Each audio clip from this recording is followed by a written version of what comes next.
Hello, everyone. Welcome to Picture This, our show where we talk about pictures, and Best Picture nominees. We talk about every Best Picture nominee in the history of the Oscars. We bounce around. We don't go in order, except for the 3 episodes that we've done in January, February, and April, where we are going in order of the Godfather trilogy. This is the final conclusion, the epic conclusion, if you will, to the Godfather series on Picture This. We took a little bit of a break in March to talk about the past Oscars because they're fresh on our brains, and now we're back in it, finishing out this series with a guest, and we'll bring on that guest in a sec. But I just want to say, Chad, it's great to see you. How are you doing?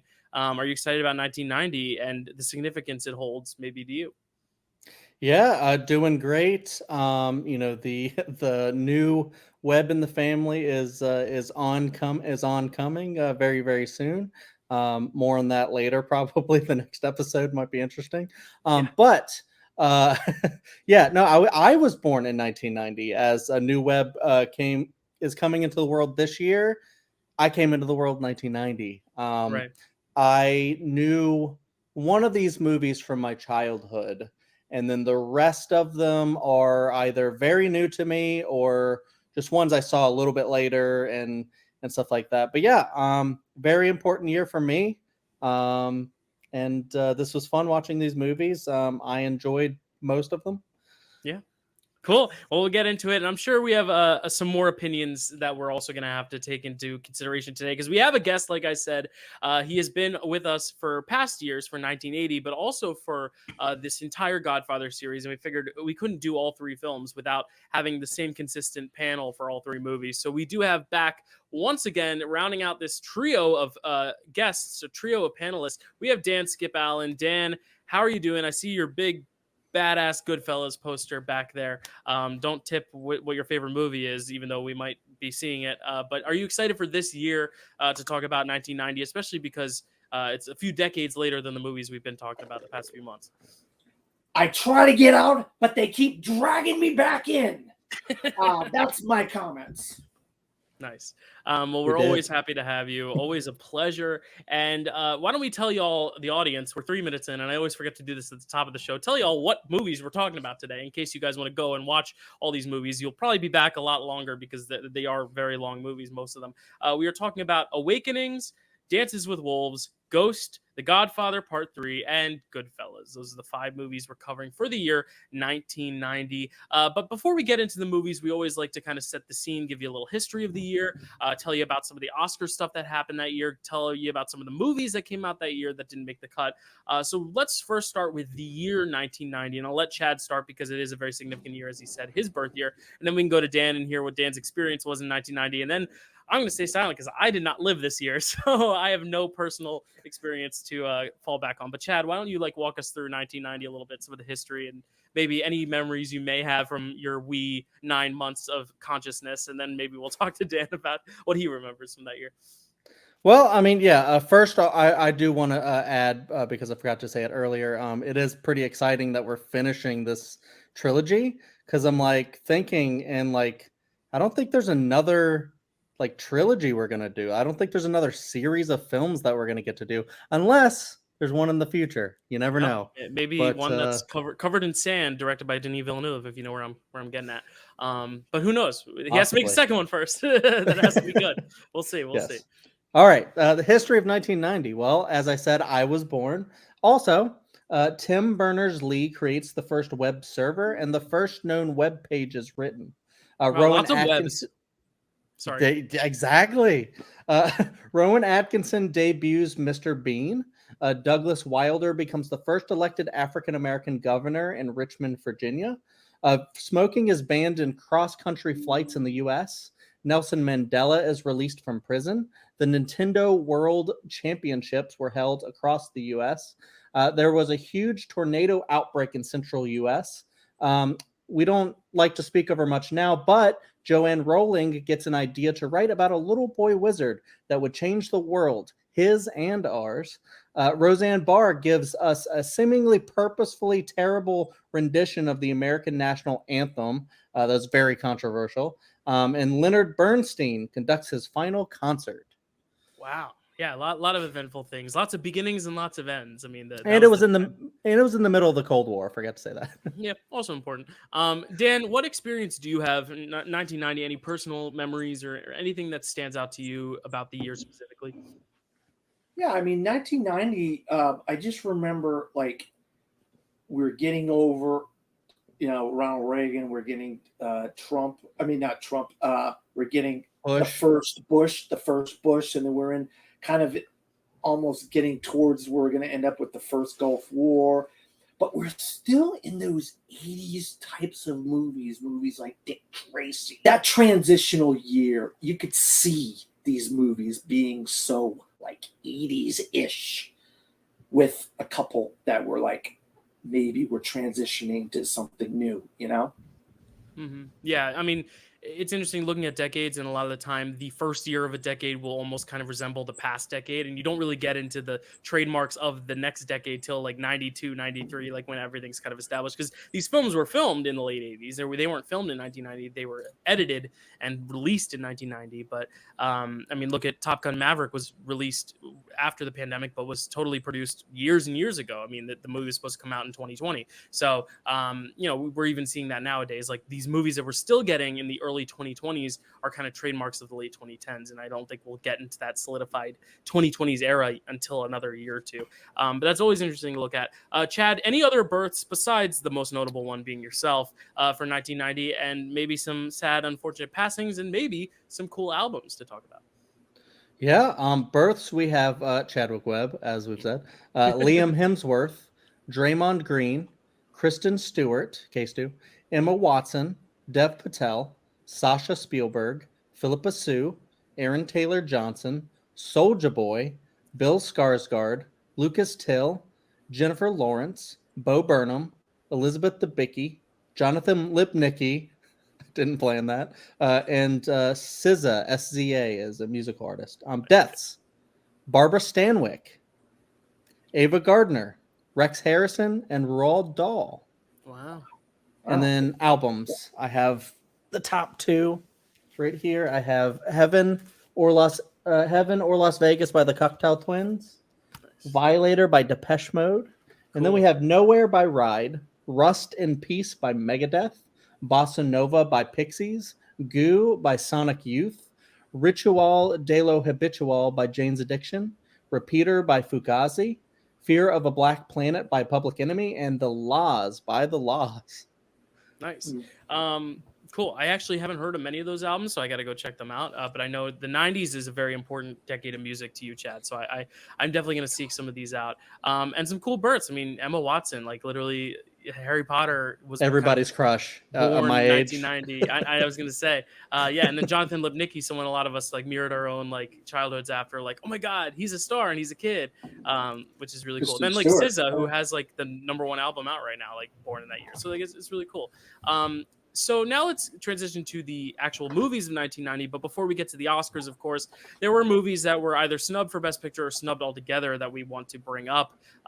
Chad, because it is your birthday, I'll let you take first honors again in listing off some of the notable films of 1990 that didn't get in Best Picture or any Oscars. I know there's some that were nominated from other categories that I know you're fond of, but why don't you tell us some of the more notable movies of 1990 as well? Yeah, I'll rattle off my notable films, and then I have some Best Picture worthy, and be kind, I have some that might be stretches for some, but, it is what it is. Notable films: Henry, Portrait of a Serial Killer, Brain Dead, The Hunt for Red October, Pretty Woman, Teenage Mutant Ninja Turtles, Crybaby, Ernest Goes to Jail, Back to the Future Part 3, Gremlins 2, The New Batch, brilliant movie, Dick Tracy, Days of Thunder, Die Hard 2, Problem Child, Darkman, The Witches, Shakma, that's one of Dylan's favorite movies, Troll 2, Jacob's Ladder, Child's Play 2, The Rescuers Down Under, Rocky 5, Stephen King's It, may or may not actually be a movie, Kiki's Delivery Service, Kindergarten Cop, Look Who's Talking 2, The Bonfire of the Vanities. Here's my best pictures, just a few: Tremors, Home Alone, yeah, I said it, Cinema Paradiso, Arachnophobia, Wild at Heart, Miller's Crossing, Misery, and Edward Scissorhands. Yeah, I mean, I agree with a lot of those. I loved Misery, Edward Scissorhands. You mentioned Shock was one of my favorite So Bad It's Good movies, but then right after that, you followed it up with Troll 2, which may be the best of all time for So Bad They're Good movies. And then just a few more I wanted to add to that. Joe versus the Volcano, The Cook, the Thief, His Wife, and Her Lover. I believe, I don't know if you said Flatliners, but Flatliners. No. And then famously, Gene Siskel's least favorite Oscar nomination of the year, Cyrano de Bergerac, which had a big whopping nose that I think looks pretty cool, but he hated. I watched his little Oscars, him and Ebert's predicting the Oscars video before this earlier today, and I believe I sent them to y'all. It's funny to watch them talk about their favorites and least favorites. And then Cinema Paradiso. It's the weird film that was like released in one country in 98 or in 88, and then released nationwide in Italy in 89, but then released in the US in 90. So I think it qualified for the 90 Oscars, but also the 91. I don't remember what year it qualified in, but either way, it's probably my best picture for any year it would have competed in. 88, 89, or 90, that would have been my best picture. So I'm surprised it wasn't nominated for any of those years, but maybe it's a distribution thing. Dan, any of those movies you want to touch upon, or any other movies we haven't mentioned for 1990 that you want to bring light to? Yeah, how about Reversal of Fortune not being nominated for Best Picture? What world were they living in at that time? I know it was a major controversy back in the day and so forth, but how is that not one of the best films of the year? I mean, Oscar-worthy type of film. And then one of the greatest Christmas movies, when they say Christmas movies, Home Alone. I mean, phenomenal. I mean, even if you're not going to nominate, how about Dick Tracy? How is that movie not a good movie? How is there's so many of the like the below the line categories on Dick Tracy are fantastic. You know what I mean? Yeah. And, it won 3 Oscars and it didn't even get nominated for Best Picture. Yeah. Yeah, I don't understand how Dick Tracy isn't in there. I mean, at least 2 of the Best Picture winners probably shouldn't have been in there, and then you could put Dick Tracy and Reversal of Fortune in there, or Dick Tracy and Home Alone, or Home Alone and Reversal of Fortune, or whatever. You know, who knows? I mean, but and soon we'll find out which 2 he would have replaced. I know, because I am also of the wavelength that there's only like one movie for me that I'm like, well, how did this make the lineup? Whereas like the others, I can at least see why. But it's going to be very interesting talking the 3 of us, because these films in particular, I feel like there's a lot of divisiveness. I mean, like there are people who hate Godfather 3, there are people who hate Dancing with the Wolves, there are people who hate Ghost, there are people who, I mean, I haven't heard many people talking about Awakenings. The only one that's kind of like universally liked is Goodfellas, but even then there are people who are detractors. So like, I'm really interested to hear what our opinions are of those movies. You mentioned, I mean, Reversal of Fortune, it kind of makes our job a little harder not having Jeremy Irons to pick from for Best Actor. So, I mean, that's kind of the merit of our show, is we get to shed light on other performances, because he's unfortunately not eligible for this show, because let's be honest, if he was. And who else isn't eligible? Who else isn't eligible for this show? Kathy Bates. Macaulay Culkin. Kathy Bates. Oh yeah. Well, yes, all of those.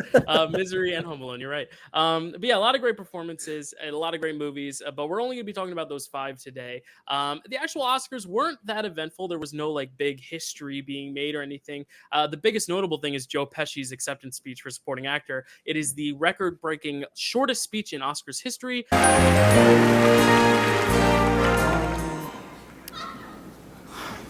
Well, it's my privilege. Thank you. But I say we just get right into this. Let's get right into it. Let's awaken this podcast by talking about the first film of our slate, which is Awakenings. Easy segue there, as it's the start of this slate, and it's a good way to awaken our conversation. Chad, tell us about Awakenings. Awakenings, directed by Penny Marshall, written by Steven Zalian. Cinematography by Zalian, thank you. Cinematography by Miroslav Ondrasek.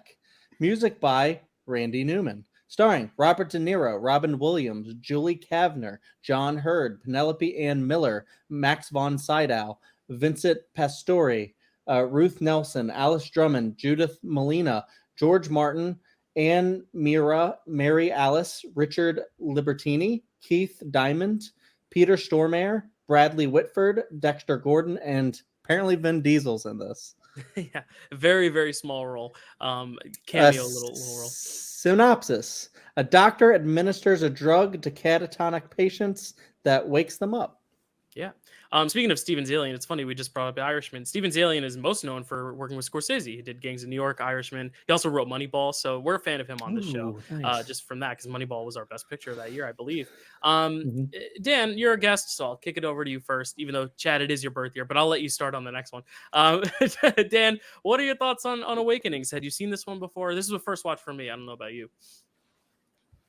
Yeah, I have seen Awakenings before, and I knew it was a great movie. And to see De Niro and Robin Williams together was great. To see these two people that are so different in that part of their career. Obviously, De Niro would go on and do some great comedies years later. Analyze This and Meet the Fockers, Meet the Parents. And stuff like that. But this whole you could see this kind of thing in him in the movie. You say, oh, he's channeling this part of himself in here, even though he's this guy who gets awakened and he wants to live life. Oh, I want to go outside. Why can't I go outside? And then the other people who are like looking out the window and doing all the, drugs. Look, we all know that there's some drugs that are just bad for society and bad for the country and really have messed up our country. And in this movie, they make L-Dopa, this drug, revive these people. But then as it goes on, you say, oh, man, dang it, I was hoping L-Dopa was going to help these people, and these people are going to get revived out of their catatonic and crazy weird states. But then there was side effects and stuff. So and I felt bad about that, and these people had to go back to the way they were before him. But they did. Some of them lived their lives and lived nailed moments and had some fun moments. And he was trying to get into a relationship with the people. And it was kind of interesting. But I really just love De Niro, but I also love Robin Williams. And it's good to see Robin Williams in some of these movies that are just great movies. People forget what a just great actor Robin Williams is.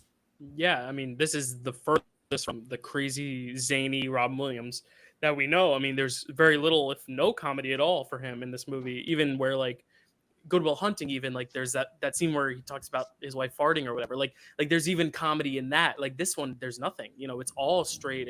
He's playing the role that I think would normally just kind of be a throwaway role. He's the lead of the movie, but Robert De Niro's role is the more flashy one in terms of performance. It's the more baity role. It's the one that gets, I believe, nominated, but I think, he has a very tough task, if not equally tough task, in trying to make this character gripping and engaging while being so simple and plain and really kind of not multidimensional in that way. He's very kind of in his ways, and he doesn't really change as much in terms of character arc. It's more about Robin Williams or Robert De Niro. Sorry, Robin and Robert.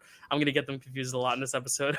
But it's a very interesting performance from Robin Williams. There, I did it again, especially because he is playing so against type. But also, I'd say Robert De Niro is playing a little bit against type too, because usually he's the tough guy, and in this case, he's not. He's very vulnerable, very he has his guard down a lot of the time. So it's a very interesting set of performances for two actors that we feel like we've seen it all from, and yet we haven't. And I think that's Penny Marshall's, a lot of her power too, is being able to get those types of performances out of those actors. You can go down the list of her filmography and look at all the actors she's kind of transformed. Like she got an asshole out of Tom Hanks in League of Their Own. You know what I mean? Like she can really get this kind of unassuming side of these actors that we thought we've seen it all from, which is a pretty cool power for a director to be able to bring out when the movie itself isn't very artistically flashy. It's very simple, but the power is really in how she the actors and the performers and getting the heart out of them, which I think is what shines the most in this movie particularly.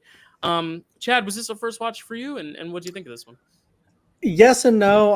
I had seen this was like kind of like a 1.5 watch. There was like a Robert De Niro thing I was doing over on the show Rankum that I do sometimes. I was doing a whole Robert De Niro thing, and I watched half of Awakenings, and I think I had to stop to watch something else and stuff like that. But definitely a great performance from him to to watch if you're going to do a Robert De Niro thing. So I stopped halfway, and then I'm glad I watched the whole thing, because I did really like this movie. Not on like a high. I adored it or anything, but I did really like it. I thought Penny Marshall did a really good job with it. But I did want to add, I forgot to say, it's based on Awakenings by Oliver Sacks. I want to give him his due. For sure. But yeah, I like Penny Marshall's kind of like style generally, like with this League of Their Own, like you mentioned, and Big and stuff like that, where it's kind of got like a light tone, a lot to it. It feels like a movie of that time, of the like late '80s, early '90s, kind of a deal, and it has one of those like interesting concepts, like Big was the one, got kid. He's big now. He's an adult. That's weird. What happens with that? And then this one is kind of another weird type of thing, but there's a lot of like emotionality with it, because you start the movie with Robert De Niro's character slowly declining as a child. It's very hard to watch, because like his life is not going to be good. And then to see Robin awaken all of these people, it is just like Dan said, it is like this brief like, whoa, okay, this is cool. It's a really cool concept, and it's nice that they're able to be people again. And there's kind of some really good stuff that they talk about, that where people don't treat them like people. They treat them like, I don't know, animals in cages or something sometimes, where they won't let them go for a walk. But then, yeah, you start to slowly see the decline, and it's almost like they lift you up just to drag you back down with this one. But it's bittersweet. Yeah, it's bittersweet. And it's like, did I enjoy the journey? Does it matter? Like, it's like, what did I take away from it? I don't know. I really don't know what I took away from it, as far as like from like Robert De Niro's character standpoint. It's like, it's almost like, would it have been better if he had never had this reawakening?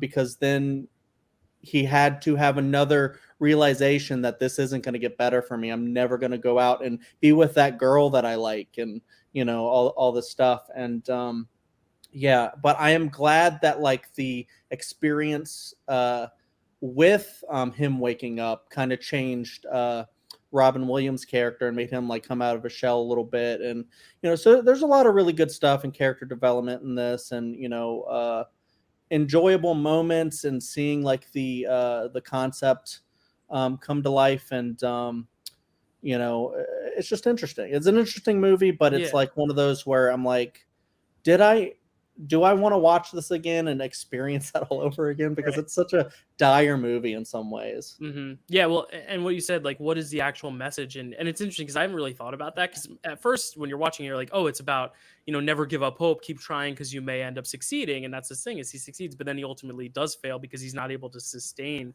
that quality of life. It retorts back to normal. And it's like, so is the message you keep trying anyway and hope that you're going to get another miracle? Or do you hope that even if you don't have more time, you enjoy the time you do have? But then that's also tough to think about, because if you are someone who is permanently disabled, like, very rarely do they get those miracles where they can like break out of their disabilities. So is it, is an ableist film in that way, where it's trying to say like, oh, like, enjoy the moments you have where you're not focused on your disability? But for some people, their disability is kind of what they're, what limits them in a way. And this film, I feel like part of it is trying to say that a disability doesn't limit you, but at the same time, it kind of at the end does. It says, these people did have to kind of like resort to where they were at the end, and it's sad, but hey, they had that great few hours where they were free or whatever. And it's like, yeah, it's interesting. The messaging at the end is a little confusing, because it's like, are we supposed to be uplifted, or are we supposed to feel sad about it?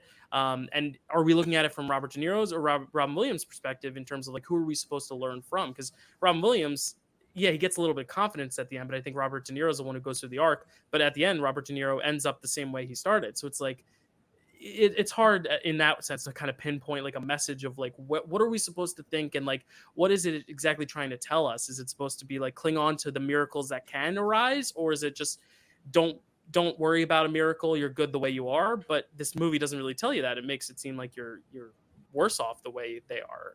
So it's a little confusing to me. I'm still trying to figure it out as well. Like, what exactly is the message that you're supposed to take away from it? Dan, do you have like an idea of like what the message of this might be? Because I'm still trying to figure it out. Well, the message is in the scenes with the mother and how the mother cared and loved this child no matter what he was, if he was in a coma, if he was whatever. And then when we got to the mother and he was like, hey, there's a chance we're going to be able to bring this guy out of this coma. And she was just like, hey, don't do anything too crazy, because this is been his life. This is who he is. You don't want to mess up the apple cart and do something that's completely out of whack here with this guy. And with him getting into a romantic thing, it's like, that's not good. That's not something you should be doing, because we know this may not last. And don't be. Right. So the mother, I thought, was like a conscience in the movie, and then I think she kind of had the real message of, hey, you got to be careful with this, because these people, especially the son, this is all they've known their entire lives. I just think if like a disabled person were to, or a person with a disability were to watch this, like, then what do they take away from it? Is it the fact that like, oh, you're probably just going to end up the way you are anyway? And that's what I'm struggling with. It's like, yeah, you bring up the mother and that's great. The thing you're saying is like the mother has to be realistic about it. But at the same time, like if I was watching this, you know, you're given this sense of almost false security of, oh, maybe a miracle can happen, and then it's like kind of stripped away from you. And that's what creates a sadness of the film. That's what we see in a lot of 80s and even earlier 70s films, like this kind of bittersweetness at the end, how things don't always end up as a fairy tale ending. But it's like, if I was a viewer in that similar situation of Robert De Niro's, like it would be disheartening to see that, you know, and maybe that's the point of the movie, is to say that some miracles are miracles because they don't last, you know, and that's harsh reality, but it's not necessarily something that's pleasing as a viewer either. You know what I mean? You don't want to give these people a very interesting hope. Conversation. Yeah. You exactly. don't want to give these people hopes. You don't want to give these people hopes that this is going to be their new life when you don't know, because it's just an experimental drug, you know. And we've seen in TV shows and movies in years later how drugs can go wacky and crazy and what they can do.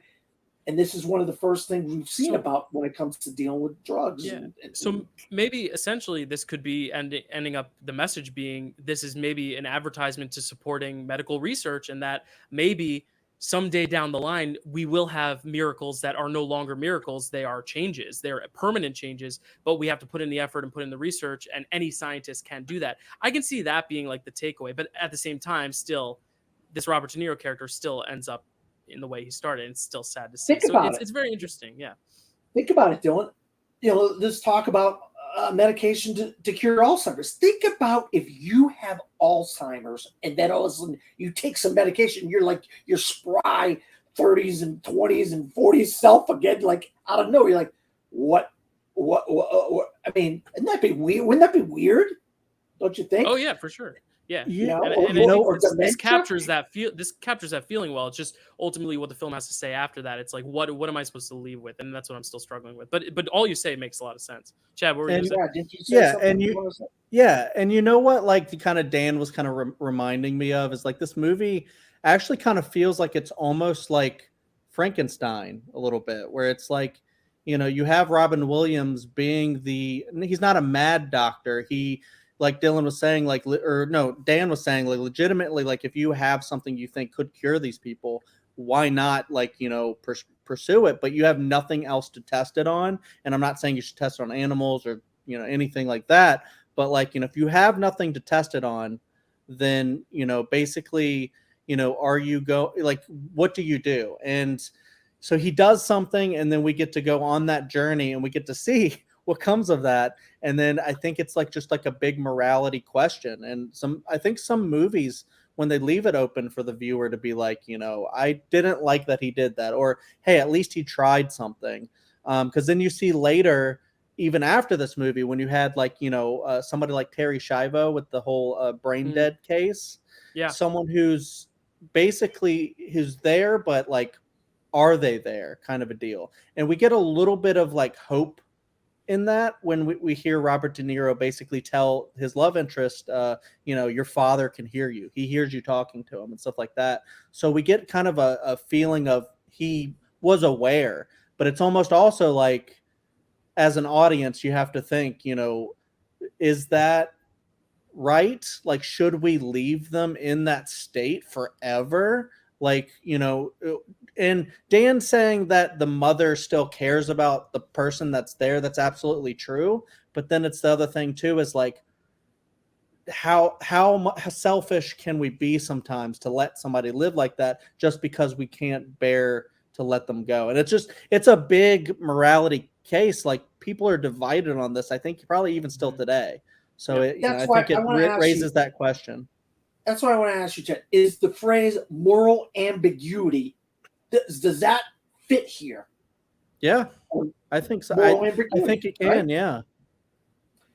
And that's where you leave. That's where they leave us at the end. Moral ambiguity. You're like, oh, man. But then, you don't want to, forever, like, messes people up with these drugs, that is being in a coma better than what could have. You saw his arc, his emotional arc with that drug. He started turning into some of his other characters from his other movies, Robert De Niro. Dude, you're right. As soon as they were sitting there thinking, like, is he gonna realize that, like, he's reawakened to the world, but like he's gonna realize that he missed out on so much. And the one nurse is like, I couldn't live like that. I just couldn't handle being able to realize like what I lost. And then when you see him like watching or seeing himself in the mirror and stuff like that, he slowly starts to realize that. And then you're just like, oh no, I can't go through this. This is so hard. It's tough. Yeah, it's definitely a tough movie, and again, I don't think there's a right way to think of it, especially because you have so many protagonists going on. Like Dan said, the whole message lies within the mother, but the mother isn't even like one of the two main characters. And looking at Robin Williams and Robert De Niro, it's like if you're looking at it from Robert De Niro's perspective, it's kind of a hopeless message saying you may have a miracle, but it's never going to last. And Robin Williams, I did it again. Robert Williams. R. Williams, his arc is like, yeah, you can try and you can give hope, but it doesn't always last, and you may fail in what you're trying to do. But at the same time, at the end, it kind of paints it as but you at least gave them time. You at least gave them a miracle in some facet. That should be celebrated. It's just, should we be celebrating that? Like, is giving them a day of false hope better than nothing? And it's sad. It's sad to think about it. And I really don't know if there's a right way to look at it. And that's why I think this movie is so good. And I wish more people talked about it, because I think of all the 5 movies, this is the one that is definitely brought up the least. This is the one I hadn't heard of. I didn't even know Penny Marshall directed it until we like started watching these movies. I was like, oh, Penny Marshall, like, why haven't I heard of this? And maybe it's because Penny Marshall, while she does like these high concept things like this and big, they still feel so familiar in their presentation that it doesn't feel like, like this could have been told, like you said, as a Frankenstein type, like almost in a sci-fi way. But it's not. It feels like almost like a biopic in a way. And I think it is. Or at least I don't know if it's a nonfiction book. So yeah, this is actually a real thing that happened, and it's presented as such. But even big is not like a super high fantasy. It's a high fantasy concept presented in a very natural lens, to where it's a coming of age film first and a fantasy film second, I think. So like, that's kind of what I'm getting with this too. But why I also think it might be a little underappreciated is because of the direction being a little too simplistic, but I think the story and the characters do speak for themselves too. So it's a best of both worlds case. One last thing I wanted to add is, like, you're right. Like, people don't talk about this movie probably as much as they should, because I do think it is. I mean, we've talked about this for probably over 20 minutes now, because it's thought provoking, and those sometimes make the best movies. But I have seen this in like popular culture since. Like, cool. I think The Simpsons did a take on it and stuff like that. So I feel like the concept of someone who was, not conscious or kind of brain dead reawakens for a small period of time. There's like another live action thing that did something. Rent. Mimi does it at the end. She awakens from the dead, essentially. Oh, okay. Sorry if I spoiled Rent for anyone. No, but like, I have seen it in pop culture like later on, but like, yeah, the movie should be talked about more. Cool.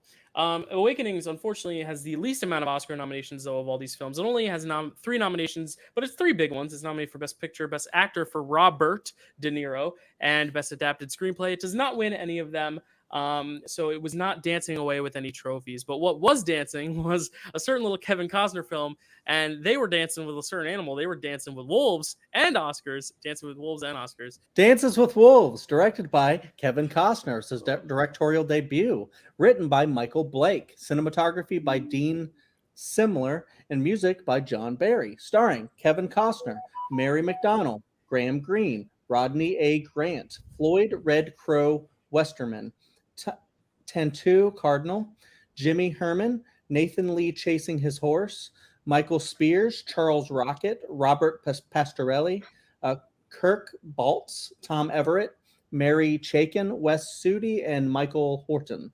Synopsis: a Union lieutenant travels to the American frontier during the Civil War and meets a group of Lakota Native Americans, based on Dances with Wolves by Michael Blake.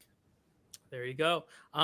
So I just want to say off the bat, Chad and I hadn't seen this until now, and he referenced it, I think, last month or a few months ago as Avatar before Avatar. And at first I was like, Chad, come on, you're silly. But seeing it, it's not as far off in terms of the overall concept in a very broad strokes. I mean, Avatar is much more sci-fi driven, but essentially person is wounded, ends up in this group of people, ends up kind of rehabilitating himself by becoming one of these people and then helping these people fight against their enemies while also finding love through learning the language of these other people with the one woman who is willing to kind of teach him. And it's not far off in terms of that sense. It obviously has different messages it's trying to say, obviously. But I definitely think it's not that far off a comparison.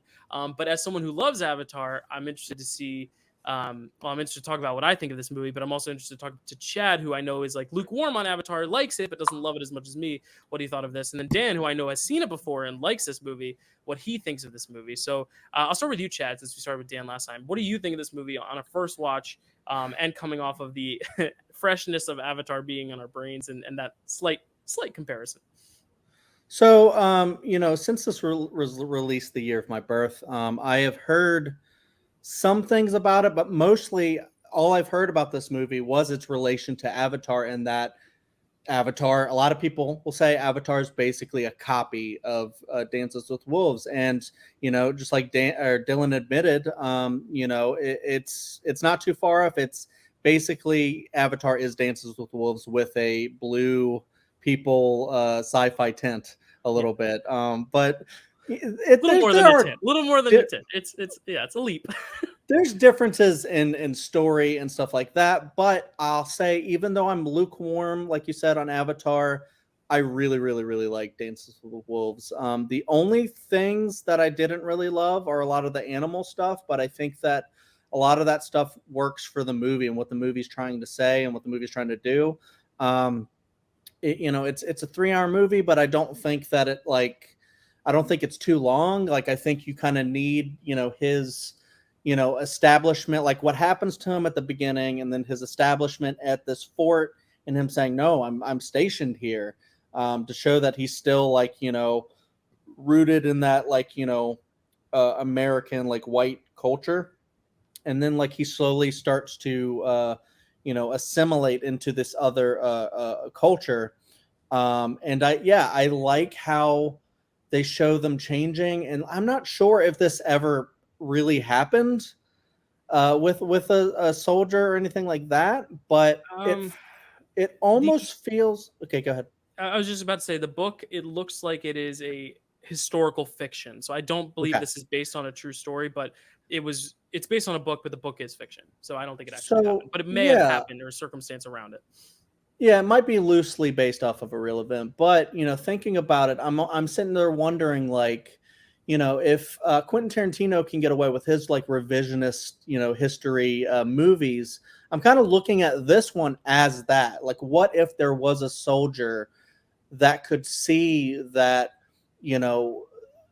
maybe they shouldn't expand into the West, and maybe they should leave people alone and leave people's culture alone and maybe see the beauty of their culture. And, he doesn't try to like change them, even though they, take some of his stuff and put it on and things like that. But like, he doesn't try to change them. He actually assimilates into their culture.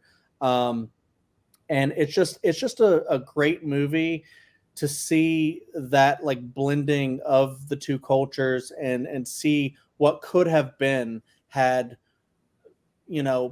had people been different around them, different minded. And maybe we could have had, instead of like a massacre of an entire people, and then banishment to like, little reserves, maybe we could have had a more, because we're a melting pot in America, but maybe it could have been even richer had we blended with culture more than, our culture's the best. We're going to expand. And I love and hate how it shows like the white people being so brutal, because it's like that's kind of the thing. Yeah. And it's like to see the fear of that expansion, and to the movie not to end in a happy note of, and everybody was fine. Like, it wasn't like revisionist history in that level. Like, they still said, no, the white people expanded and terrible things happened. And that culture that you kind of fell in love with in this movie is not the as it was then. And I mean, it's a 3-hour movie. There's really a lot I could get into, the relationship with the wolf, the horse, which all ends very sadly and broke my heart. But like, that's what film can do, is, build up your love of something and then destroy it, just kind of like Awakenings did. So, what did you guys think? Yeah, Dan, why don't you take it away now? Yeah, I was 14, 15, something like that, maybe 16, when I saw Dances with Wolves, and I was blown away when I first saw this movie. I was absolutely blown away by what a great movie this was. And not to sound like I'm a broken record of Chad, but I mean, just the fact that this vicious wolf is this, and then he's becoming friends with this wolf. He's feeding, and then the horse was like people try to steal. So the horse would come back to him. That's what a great relationship he has formed with that horse, and it just shows you that the fact that those people were willing to give him a chance. And Graham Greene, phenomenal actor, gives a phenomenal performance in this movie. He wants to see if this man is a good person. They know the white man is expanding. They know they're in trouble. Let's give this guy the benefit of the doubt and we have her here. She could talk to him and then translate to us, and we could kind of have this give and take relationship. And he learns so much from their culture. And it's just like, why can't we do this more? It's like you say to yourself, why can't we do this today?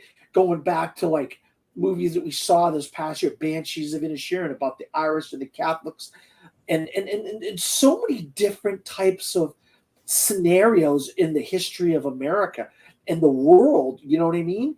And you say to yourself, what was wrong with these people? Why couldn't we give these people their space? Why couldn't we see their culture and say, you know what, maybe you guys have a better way of doing something than us, and it's sad that we do this time and time again in this country. You know what I mean? But there are very few people that want to give the benefit of the doubt to somebody else and say, you know what, maybe you are a good people. Just because you live out in tents and teepees and whatever doesn't mean you're a bad person. Doesn't mean you're a bad culture. You know what I mean? But with that being said, the Wes Studi character, a different sort of American Native American, I should say. I apologize. He didn't care. He wanted to kill everybody. And he's another great actor. Over the years, we've seen him do so much stuff, Wes Studi. But he was Native American, but he did something different. He wasn't in the, hey, let's learn about them. Let's bring them into our culture. Let's teach them things and da-da-da-da-da. It was like, no, you're dead. You're dead. You're dead. Everybody, we're killing all of y'all because we ain't you. We're the Sioux, and y'all are a different kind of Indian. American, Native American, I should say. And the fact of the matter is, this is why this movie means so much. The fact of the matter is, now all of a sudden, guess what we're doing, guys? Giving reparations to the Native Americans, giving their land back, giving them money. I mean, their land and their property and everything's being more expanded upon in places like Oklahoma and Kansas and a lot of different places in this country. Because guess what? We realized we were a bunch of idiots back then. And now it doesn't make up for what we did to these people. It's akin to what Adolf Hitler did to the Jews in World War II, what we did to the Native Americans. It's literally the same thing. If that's wrong, what Adolf Hitler did to the Jews, then why isn't it wrong what we did to? Because it is wrong, and we're now starting to realize what we did to these people. This movie is a phenomenal movie. It has so many great messages, so many great performances. I absolutely love this movie. Cool. I know, Dan, you said you didn't want to be a broken record of Chad, so I will be the fresh record. And and this sucks because I know you both love this movie so much, but I did not like this movie. And I think I think that's kind of going to come as a surprise because I do love Avatar. And I do think the thing I will say about this movie that I do like is what you guys touched on with the messaging. Because I think the actual messaging of respecting this culture and, trying to show how important they are to this earth, and the idea of, trying to, this white man taking away the culture and trying to, everything you guys have said. I think the messaging is great. I think what it stands for and what it's trying to say is great. I honestly think the reason I don't love this movie is because of the way it is told and how it's paced. I think the 3 hours goes by like 24 hours. I felt like I was watching this forever.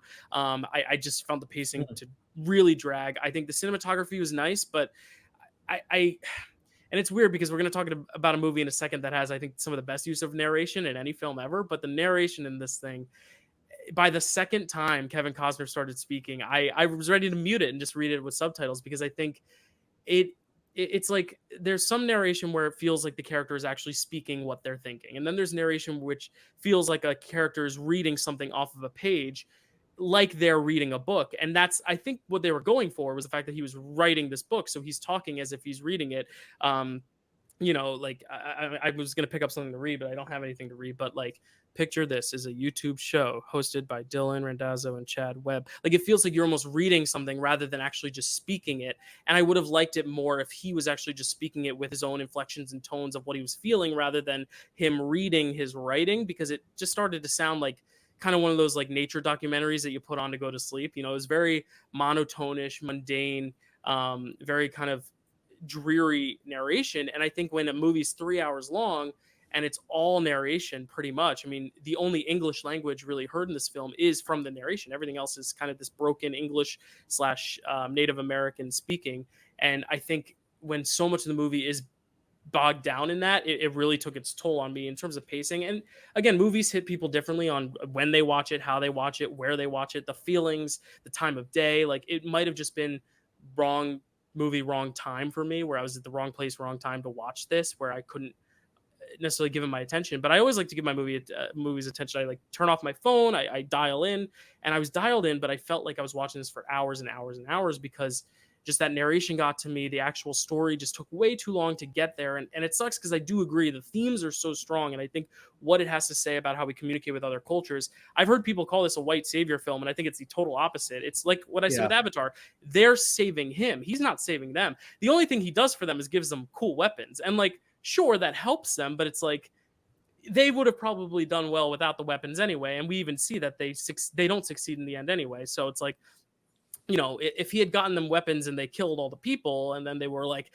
yeah, this guy saved us by giving us all these weapons, then I would have been like, yeah, that's a white savior film. But it's not that. It's not like he's bettering them. They are bettering him. And I think that is something that some people are misreading this film as. They're misreading it as a white savior film, because it is a white person with a different culture, and we're seeing it all from his perspective. I don't think that makes it a white savior film. It is definitely a white perspective film, and that's another thing about the film. I would have much rather have heard it from the Native American point of view, kind of like how a lot of Avatar, it is narrated by Jake Sully, but we get so much of Neytiri and her family that it feels like we're getting just as much of the Navi's perspective, and this is still a very white perspective, but I definitely don't think it's white savior, and that's one thing I will commend this film for, is that it didn't try to make it sound like the white person fixed all the problems, because there weren't problems to begin with. The problems were all his.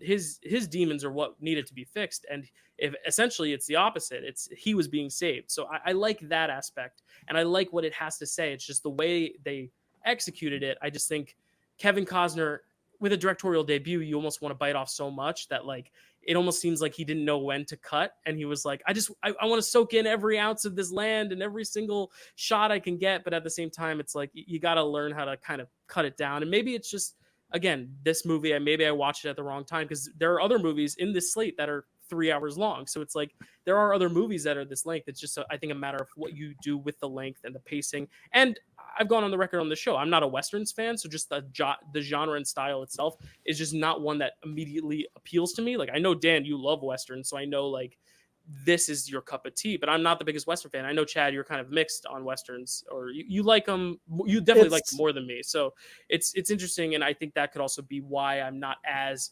embracing of this film. I don't hate it, but I just don't think it, especially with the Best Picture pedestal where it's put on, especially with some of the other films in the slate, it was underwhelming. Not horrible, but it was underwhelming for me personally. But that's my spiel. It's interesting though to hear your take, like being like, not that I was mixed, but like you just didn't like it like really at all, which is just so interesting to me, because I definitely respect that take. It's just like, because there's other films that are similar, and like not Western, but like with like Forrest Gump, that's kind of a long movie where it has like these breathtaking like cinematography stuff, and that's a movie that you adore. And so It's just interesting to see how this movie pulled me and Dan in to where it kind of flew by, and for you, because you just weren't pulled in by it, that in your opinion the pacing doesn't work for you and it dragged. And so I'm like, it's interesting how it's different for different people. And Forrest Gump is a great example too, because it is also a lot of narration. But I think in that narration, he's telling a story to these people on the bench. He's like, so here's how I did this, and here's how I did that. Whereas Kevin Costner is just like reading off of his piece of paper, which I get was the choice. I mean, he's trying to like basically recount what he's writing in his book. But it's, I don't know, for me, it just the tone of it. It kind of reminds. Oh, it's frustrating. Oh. It kind of reminds me a little bit of like kind of like Life of Pi, when he's like on the raft and he's sitting there like I don't remember if he actually narrated then, but he was like sitting there.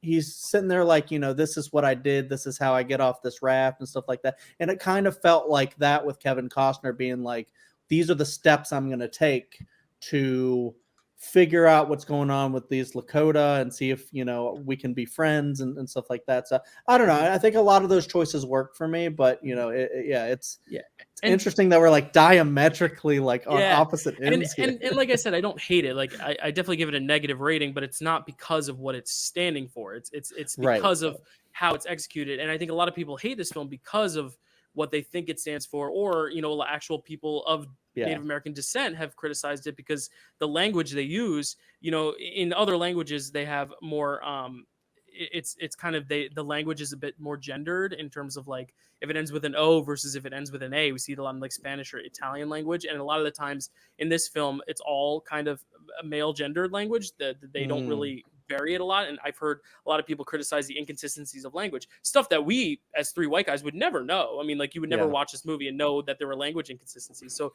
I'd be interested to talk to someone who hates this film just to see their perspective, because I feel like I'm somewhere like toward the bottom but in the middle of the bottom, whereas you two are very high on it. I just think this is a movie that could have different ranges of praise. Also because it is a Best Picture winner, I feel like people do have to kind of look at it as that as well. Like, oh, now with that extra kind of seal on it, like what does that mean for it, as opposed to just another movie that was just nominated, let's say. It is really impressive to kind of like compare the two now that we have Avatar and Dance with Wolves, and like one, they created like a whole language from whatever, and people were learning it. But it's also interesting to see that Kevin Costner and Mary McDonnell like had to learn a language, or at least learn it enough to be able to confident. Like, with her, like she's sitting there like, that's like kind of it's her second language, but she's like, I've forgotten how to speak English. Like, so she has to sound so fluent. Like, I feel like that's really hard to do. For sure. And then I was just going to say, along that note, like, it's hitting certain beats as Avatar. I find the actual filmmaking of Avatar to be really the big appeal, to where I'm going to pick one or the other, I'm going to pick the one that has more entertaining and like more impressive filmmaking to it, even if they're both kind of achieving the same story. That's my opinion. But again, that's not everyone's. I see where you're coming from with that. And I think a lot of people might be on that same wavelength. But I think why Dances with Wolves works a little more for me than Avatar is because I feel like with, real people and not this like great, like blue kind of like new age technology thing, I feel like it's more grounded in like reality than that. But obviously it's not trying to be reality. It's a fictitious alien thing. But also because you strip away all of that, and then for Dances with Wolves, and you don't have all of the world building, like you don't have to build an entire world, you just mostly get character stuff. And I think that's why it works for me a little more. And I think that's why Avatar 2 worked for me more than Avatar as well, because it's more character stuff than building a world and whatnot. For sure. Yeah. Dan, any last comments? Because I do want to end on a positive note here, because I know I am the outlier in this trio, and I want to give you the last. You weren't totally negative. You're fine. No. Yeah, I mean, people always talk about, oh, how gorgeous Avatar is, or this or that, the other, Ferngully, or whatever you want to. I'll tell you what, man, Dean Semler, wow. I don't know if he won the Academy Award for Best Cinematography or I think he did. I think he did. This freaking movie is gorgeous. Though, I mean, wow. Breathtakingly gorgeous. I could have lived in this world, in this forever. I just love how gorgeous this movie was. And Dean Semler, that cinematography is fantastic. And if these Native Americans were, you think they just wanted to collect a paycheck? I think there had to be authenticity to this story, or they wouldn't have all just signed up. Wes Studi, Graham Greene, all these people wouldn't have just signed up willy-nilly for this movie. So there had to have been some authenticity to this story for these guys to sign up. These aren't just Joe Blows off the street. These are legitimate Native Americans who just happen to be in actors as well. And I think there's some legitimacy to this film and the story and the people and how they present themselves and how they were presented in this story. So I think there's a reason why it won awards and these people signed up for this movie. They wanted to work with Kevin Costner and the whole 9 yards. Whatever. This movie deserved a lot of praise that it had gotten. I will stand on that podium or whatever. I will plant my flag there and say this movie deserved a lot of praise that it got. Definitely agree. And like one last like positive note is that, I love how, even though we know what happens to these people, down the road, and that's really sad, and you have to like fall in love with them and then go, oh yeah, wait, it ends terribly. It's like Awakenings. Sure. But when I forget the name of the character, but it's the one that changes like kind of the most because he's so against him at the first. It's the one who gets the coat. And then he's on the horse and he's like kind of like, you're my friend and stuff on the horse. And I love that moment because it's just like, it just shows like, even though it ends poorly and he has to warn them of that and say, look, this isn't going to end well. They all had that moment together. And I don't know, sometimes those movies where they all have that moment, even though it doesn't end the best, I think it's very special. So yeah, no, well said. Yeah, go ahead, Dan. There were some funny scenes. I don't know if I got cut off or what, Dylan, but a little bit. The fish out of water element to this movie there were some legitimately some funny scenes in there. So I just want to say that. There you go. Well, the Academy agreed with you two because Dances with Wolves won 7 out of the 12 awards it was up for, which is huge. It was nominated for 12 awards, won 7. It was nominated for Best Actor for Kevin Costner, Supporting Actor for Graham Greene, Supporting Actress for Mary McDonnell, Art Direction, and Costume Design. What it won was Best Picture, Best Director for Kevin Costner, Best Adapted Screenplay, Best Original Score, Best Sound, Best Cinematography, and Best Film Editing. So a really, really, really solid. Whew, I just got chills. Did anyone else feel that? I feel like a ghost just went through me. Chad. Sure plays haunted? I don't know, but before they possess me, why don't you tell us about Ghost, Chad? First, it's all about the Hamiltons, baby.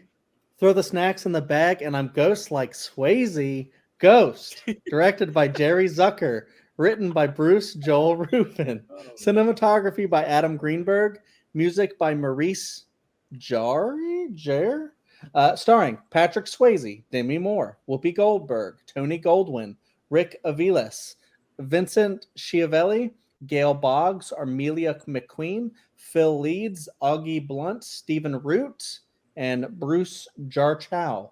Synopsis: a banker attempts to solve his own murder in order to save the love of his former life with the help of a psychic.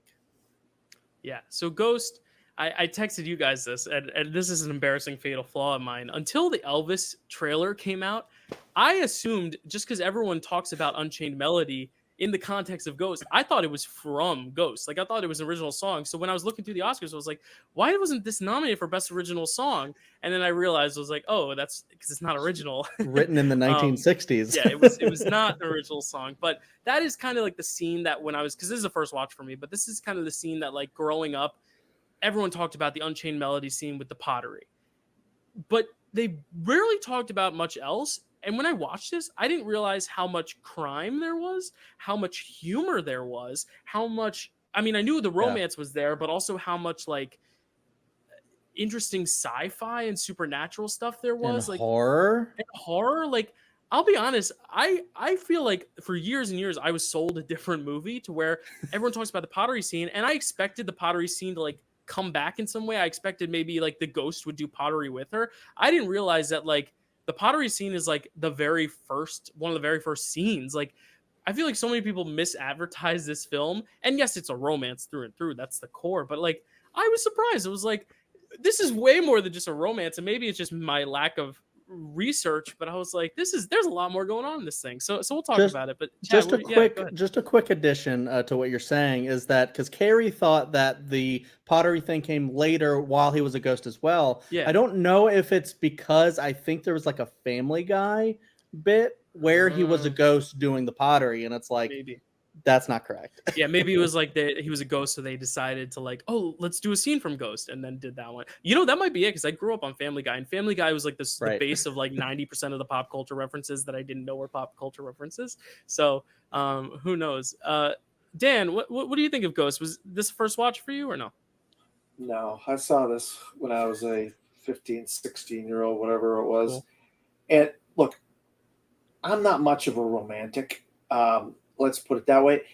Look, I understand the pottery scene. And I think, honestly, I would have liked to have seen a ghost doing the pottery scene with her and having her do the pottery with the ghost somehow. I don't know how that, maybe that just doesn't work. You know, when you think about it, it just doesn't work, you know? But like the fact that, like, Whoopi Goldberg is a psychic, and she's a scammer, scamming these people, and then all of a sudden she realizes she actually has psychic ability, and all these ghosts start trying to get her to do their, like, get their people together and try to have her contact these people. She's funny. The romance is good. I mean, I could see what happened to this movie. The first 5 minutes it was going on, I was like, this guy set this guy up to get killed so we could get the guy's money. I mean, it was just so obvious that guy is. I mean, look, I like Whoopi Goldberg. I don't have any problems with Whoopi. And I like the change of type of thing for Patrick Swayze, doing something different. You know what I mean? And I like Demi Moore in this.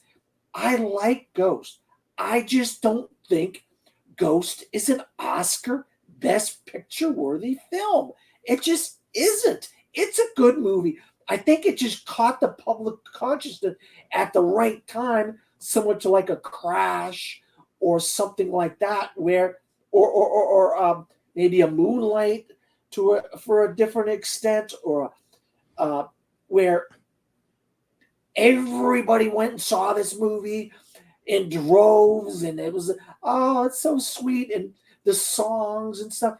I just don't think this was a Best Picture worthy film. And it's not like I dislike the movie. Mm-hmm.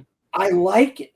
It's just not, when you're talking Best Picture, this isn't a Best Picture type of film. And how this beat out films like Misery and Reversal of Fortune. I mean, come on. I love Dick Tracy more than I like this. And I like this. Don't get me wrong. You know what I mean? Maybe this would have been in my top 10 of the year that year. Who knows? I was 16 or whatever it was. I was 18, 17, whatever. I don't remember. Maybe it was like 9 or 10, probably my top 10 list maybe that year. Who knows? But I'm not saying bad things about this movie. I just don't think this. If you got 5 nominees, come on, man. This is. But like I said, sometimes, and we've talked about this before, sometimes the movies just hit the right moment in time, the right load.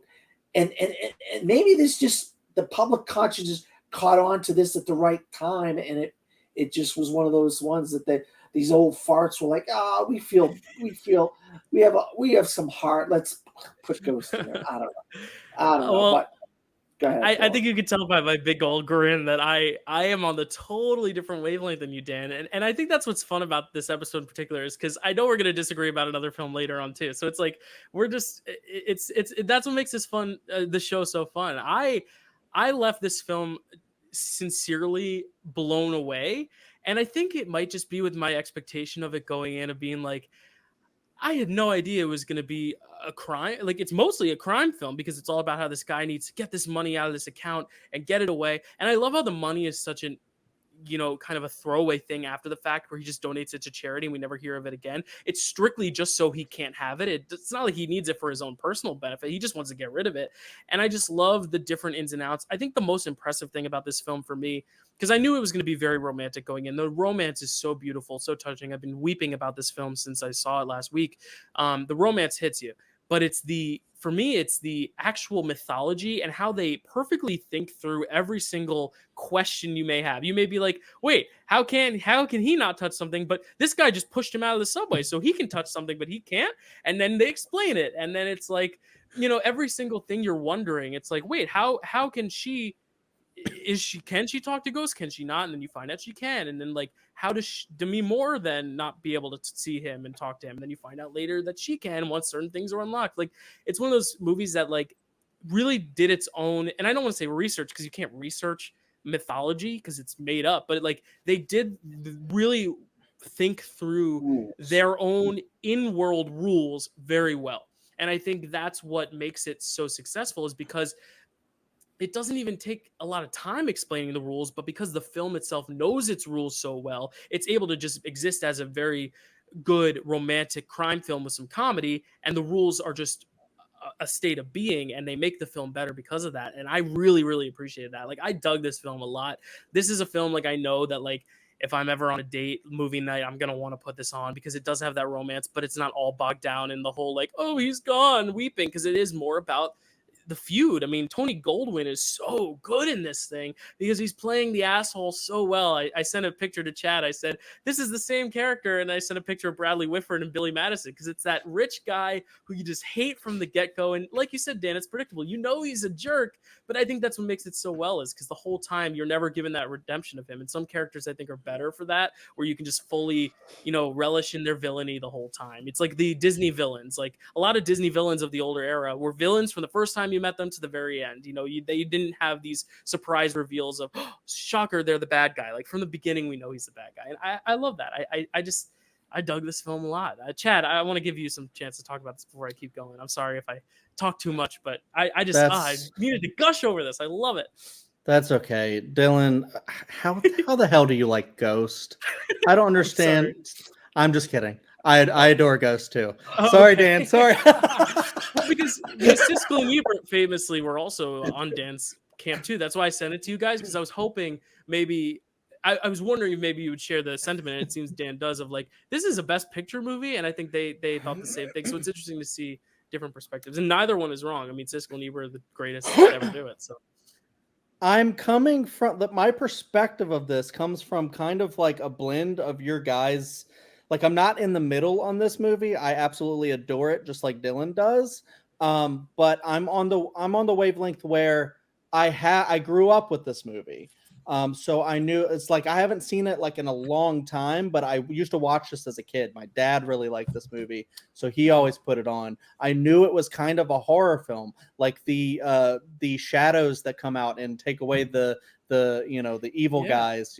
Those are freaking scary. Mhm. It looks weird. It's dated because it's like a 1990s, the technology they're using. Sometimes his ghostly figure looks a little dated and stuff like that, but also I think that's the charm of the film. It's like what they were able to do then. It still works for me. But what Dylan said, and I think this might be why it doesn't work for Dan as well, is because he said he's not like a romance guy. And for me, and I think Dylan too, like, I'm a hopeless romantic. So if a romance really works for me, the movie's gonna work on so many levels. I think the best thing about this movie is the romance, because you want to see him reach back out to her. You want to see them reconnect. I mean, ultimately, you want to see him live again and them be together, because it's like such a sad thing. He was taken away for this really dumb thing. Like, they could have maybe just told him about it, or there's a lot of things, but like, it's like a whole accident that happens that takes him away so suddenly, and they were on the verge of getting married, and they had this whole thing together of you never say I love you, only say ditto all the fucking time. But that's one of the things that happens later on, is that's how she knows that Whoopi Goldberg's true. Is like, he told me to say ditto. What the hell's ditto? And then she's like, yeah, exactly. So that's what I'm saying. It's like, how they're able to bring these things back. And then at the very end, when he says, I love you, and she says ditto, and it's just that whole moment. And then him walking away, and her like kind of like having to accept that, like, this whole thing that's happened. She could finally see him, and all the stuff that's happened. I don't know. It's a big emotional roller coaster here, and I was just there for it the whole time. And yeah, the song Unchained Melodies that comes up is so beautiful. I love when they play that in the movie. It's such an anthem for that movie. And I think that's why I thought it was from this movie, is because like this movie kind of took ownership of it in a way. Like it's Elvis's song, but like when people think of that song, I think people think of this movie mostly. Same thing with Roy Orbison. Same thing with Pretty Woman with Roy Orbison's song. I mean, you think Pretty Woman, you think of that song with Roy Orbison. Exactly. It's a 40, 50-year-old song or whatever.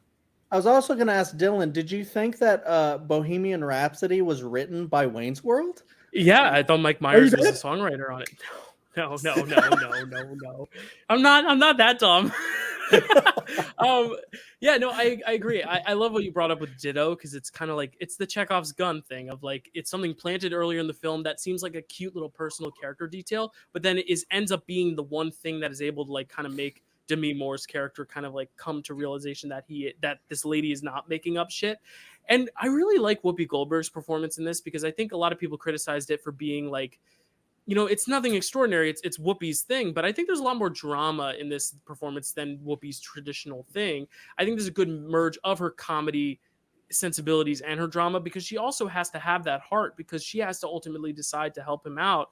And yes, there's that high stakes thing of she could also end up hurt, like actually physically hurt from it, because she's tangled up. She's the one with the check, but also just the emotionality of it. The scenes where she's like talking to Demi Moore. I mean, I give these actors so much credit, because having to act when there's someone else in the room, but having to pretend they're not in the room is one of the hardest things ever. Like, I can't imagine, Demi Moore having to perform the scene with Whoopi Goldberg, knowing Patrick Swayze, the actor, is in the room, but having to imagine that her dead boyfriend is not, and like just imagine him, because I don't think they put him in CGI or like in green screen for every scene. Some scenes maybe, but like I think he was on set there, so she just had to pretend he wasn't there type thing, which is just so interesting. And I love when actors can do that. And Whoopi Goldberg for playing, multiple different roles and having to basically argue with someone that she can hear but can't see, even though the actor's there and we can see them. Like,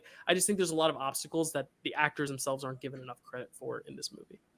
Yeah, and I also wanted to add, like, when you're talking about Whoopi, is like there's a whole, other than the romance and the horror and stuff like that, and there's a whole, like you talked about actually, the whole other layer of this movie is it's just a really fun crime film. Like it's like it's kind of a mystery. Like I know Dan said he like called it from a mile away. I'm not sure if that happens for everybody. I think maybe Carrie was like on like a is this happening right now? And then like I was trying to remember and I was like, oh yeah, that's right. Now I remember that guy's in on it. And he's the, and then see, like you talked about Tony Goldwyn, like his whole like menacing stuff, but like he's like, you can also have like a sense of urgency for him where he's panicking. He's like, this isn't going my way at all the way I thought it was going to go. When he like realizes all the money's gone and he goes to a different computer and you're like,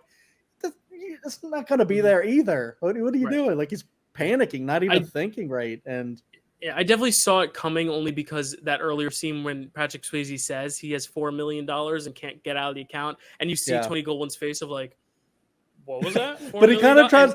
He kind of plays it off a little bit where he's just like, oh yeah, you don't have to worry about that. Just let me I think take care of it. From then on, I was like, yeah, I don't know about this, but I don't know. But yeah, I also really love Whoopi Goldberg in it. I just think she brings a lot of the fun energy to it and makes it like a really fun watch. Like the scene when he has to sing to annoy the shit out of her to get her to help him and stuff. And it's like, and then like isn't it like when she hears or Demi Moore hears the song that he was singing, like that's also special. That's probably something he did to her to get her to go out with him.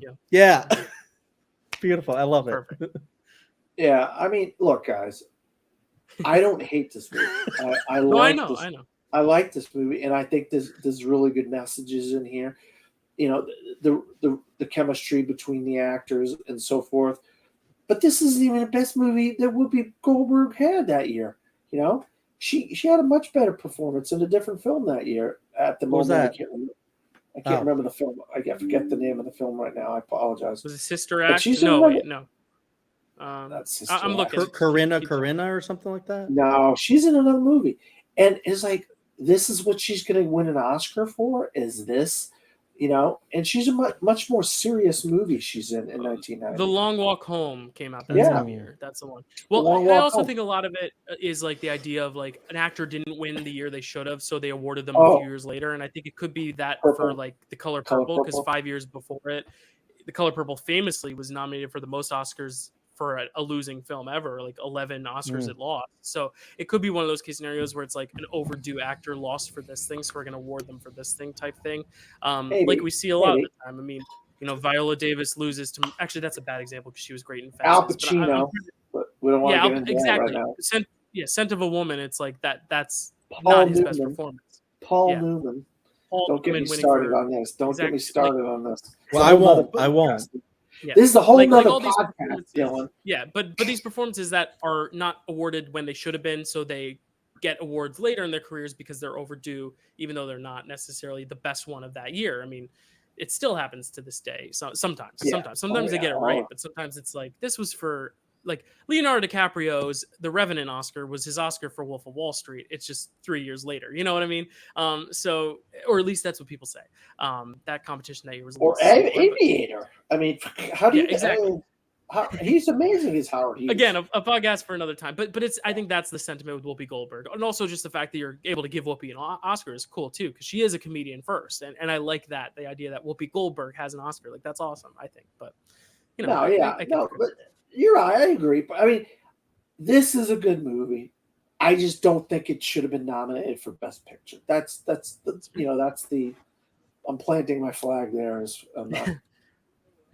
Well, the Academy definitely agreed and disagreed with some of us. It was nominated for 5 awards, won 2. It did not win Best Picture, nor did it win Original Score or Film Editing, but it did win for Best Supporting Actress for Whoopi Goldberg and for Best Original Screenplay. It won Best Original Screenplay. Hell yeah. And a film that actually went empty-handed, that didn't win any awards, though the first 2 films in the trilogy won the big award, was the film that inspired this trilogy and this whole series of episodes for Picture This, and that is The Godfather Part 3. So, Chad, tell us about The Godfather Part 3. No fun segues for that one. That one was just a straight-up segue because, again, this is the crux of our series, so I wanted to take it a little seriously. You made me an offer I can't refuse to talk about The Godfather Part 3, directed by Francis Ford Coppola, written by Francis Ford Coppola and Mario Puzo, cinematography by Gordon Willis, and music by Carmine Coppola, starring Al Pacino, Diane Keaton, Talia Shire, Andy Garcia, Eli Wallach, Joe Mantegna, George Hamilton, Bridget Fonda, Sofia Coppola, Rafe Vallone, Donald Donnelly, Richard Bright, Al Martino, and a lot more. There's a lot of Coppolas in there too. Synopsis: the head of the Corleone family, Michael, attempts to legitimize the family business. That's right. Something like that. So we did this trilogy to talk about The Godfather, but famously, this is the one that is like always been talked about as the lesser of 3. You know, like it's always like the first 2 and then Godfather 3. So this whole point of this video is to say whether or not we do agree, is this the worst of the 3? And if so, by how much? And is it deserving of Best Picture nomination? Is it not? And I want to kick it over to you first, Dan, because I know this whole series, you know, you wanted to be on it from the beginning to the end because of The Godfather means so much to you. But how does this film, how much does this how much do you hold this in your heart as compared to the other 2 Godfather films? Actually, Dylan, let me tell you this. I actually think this is a piece of crap movie. And let me tell you the reasons why. Andy Garcia, no. I mean, what over-the-top, ridiculous performance. He's yelling, he's screaming, he do it. No, and you're a bastard child of Sonny. Nobody gives a shit about you, Andy Garcia. Get out of here. Get out of here. Joe Mantegna, Zizo, or what was his name again? Joey Zaza. I think it's Zaza. Joey Zaza. That's it, Joey Zaza. Yep. Joey Zaza. What a stupid name for a character, Joey Zaza. And he's Zaza. No, shut up. Stop saying Zaza. You know, there's someone watching the show with the last name Zaza who's giving this a dislike now. I'm kidding. Sofia Coppola, I mean, stick to directing. You're terrible. You're absolutely terrible. This is one of the most contrived, ridiculous stories I've ever seen. Gangsters getting involved with the church in Italy and this word. What was the name of the word again? The Vatican. This conglomerate of companies and getting them up. I forget the God. I just watched this again yesterday. I'm already forgot the daggone name of the dang thing that they were trying to get this group of people all together to legitimize the Corleone Commission. The commission? No, I can't remember what it was. And you know these priests were corrupt. You knew these. I mean, as soon as these people come on screen, you know they're a bunch of corrupt old guys. They're in priest robes and this, but they're all greedy. Everybody's greedy. There's no legitimizing the Corleone family. They're criminals. They're gangsters. Get that. And then, of course, Diane, your son still doesn't forgive you for killing your brother. And I mean, and then he wants to be an opera singer. Of course, was that Dan or Diane Keaton there for a second? Why would you want anything to do with these people? I would want to be an opera. I can't sing a freaking note in my life. I couldn't sing my way out of a paper bag. I'd still want to be an opera singer, other being part of this family if I was the kid. And then kissing cousins, Andy Garcia, Sofia. Come on, this is the modern day. There's no kissing cousins. That's gross. And that's right. This ain't no Game of Thrones. This ain't Game of Thrones. This movie is terrible. This sullies the name of The Godfather, in my opinion. This is an awful movie. What were they thinking? Nominating it for any Academy Awards, let alone whatever it was nominated for. I mean, Francis Ford Coppola should be ashamed at this movie. Ashamed. Well, and we'll cycle back around to you, Dan, because I think you're the only one of the three of us who's seen the director's cut that happened a few years ago, the Coda, which is the death of Michael Corleone.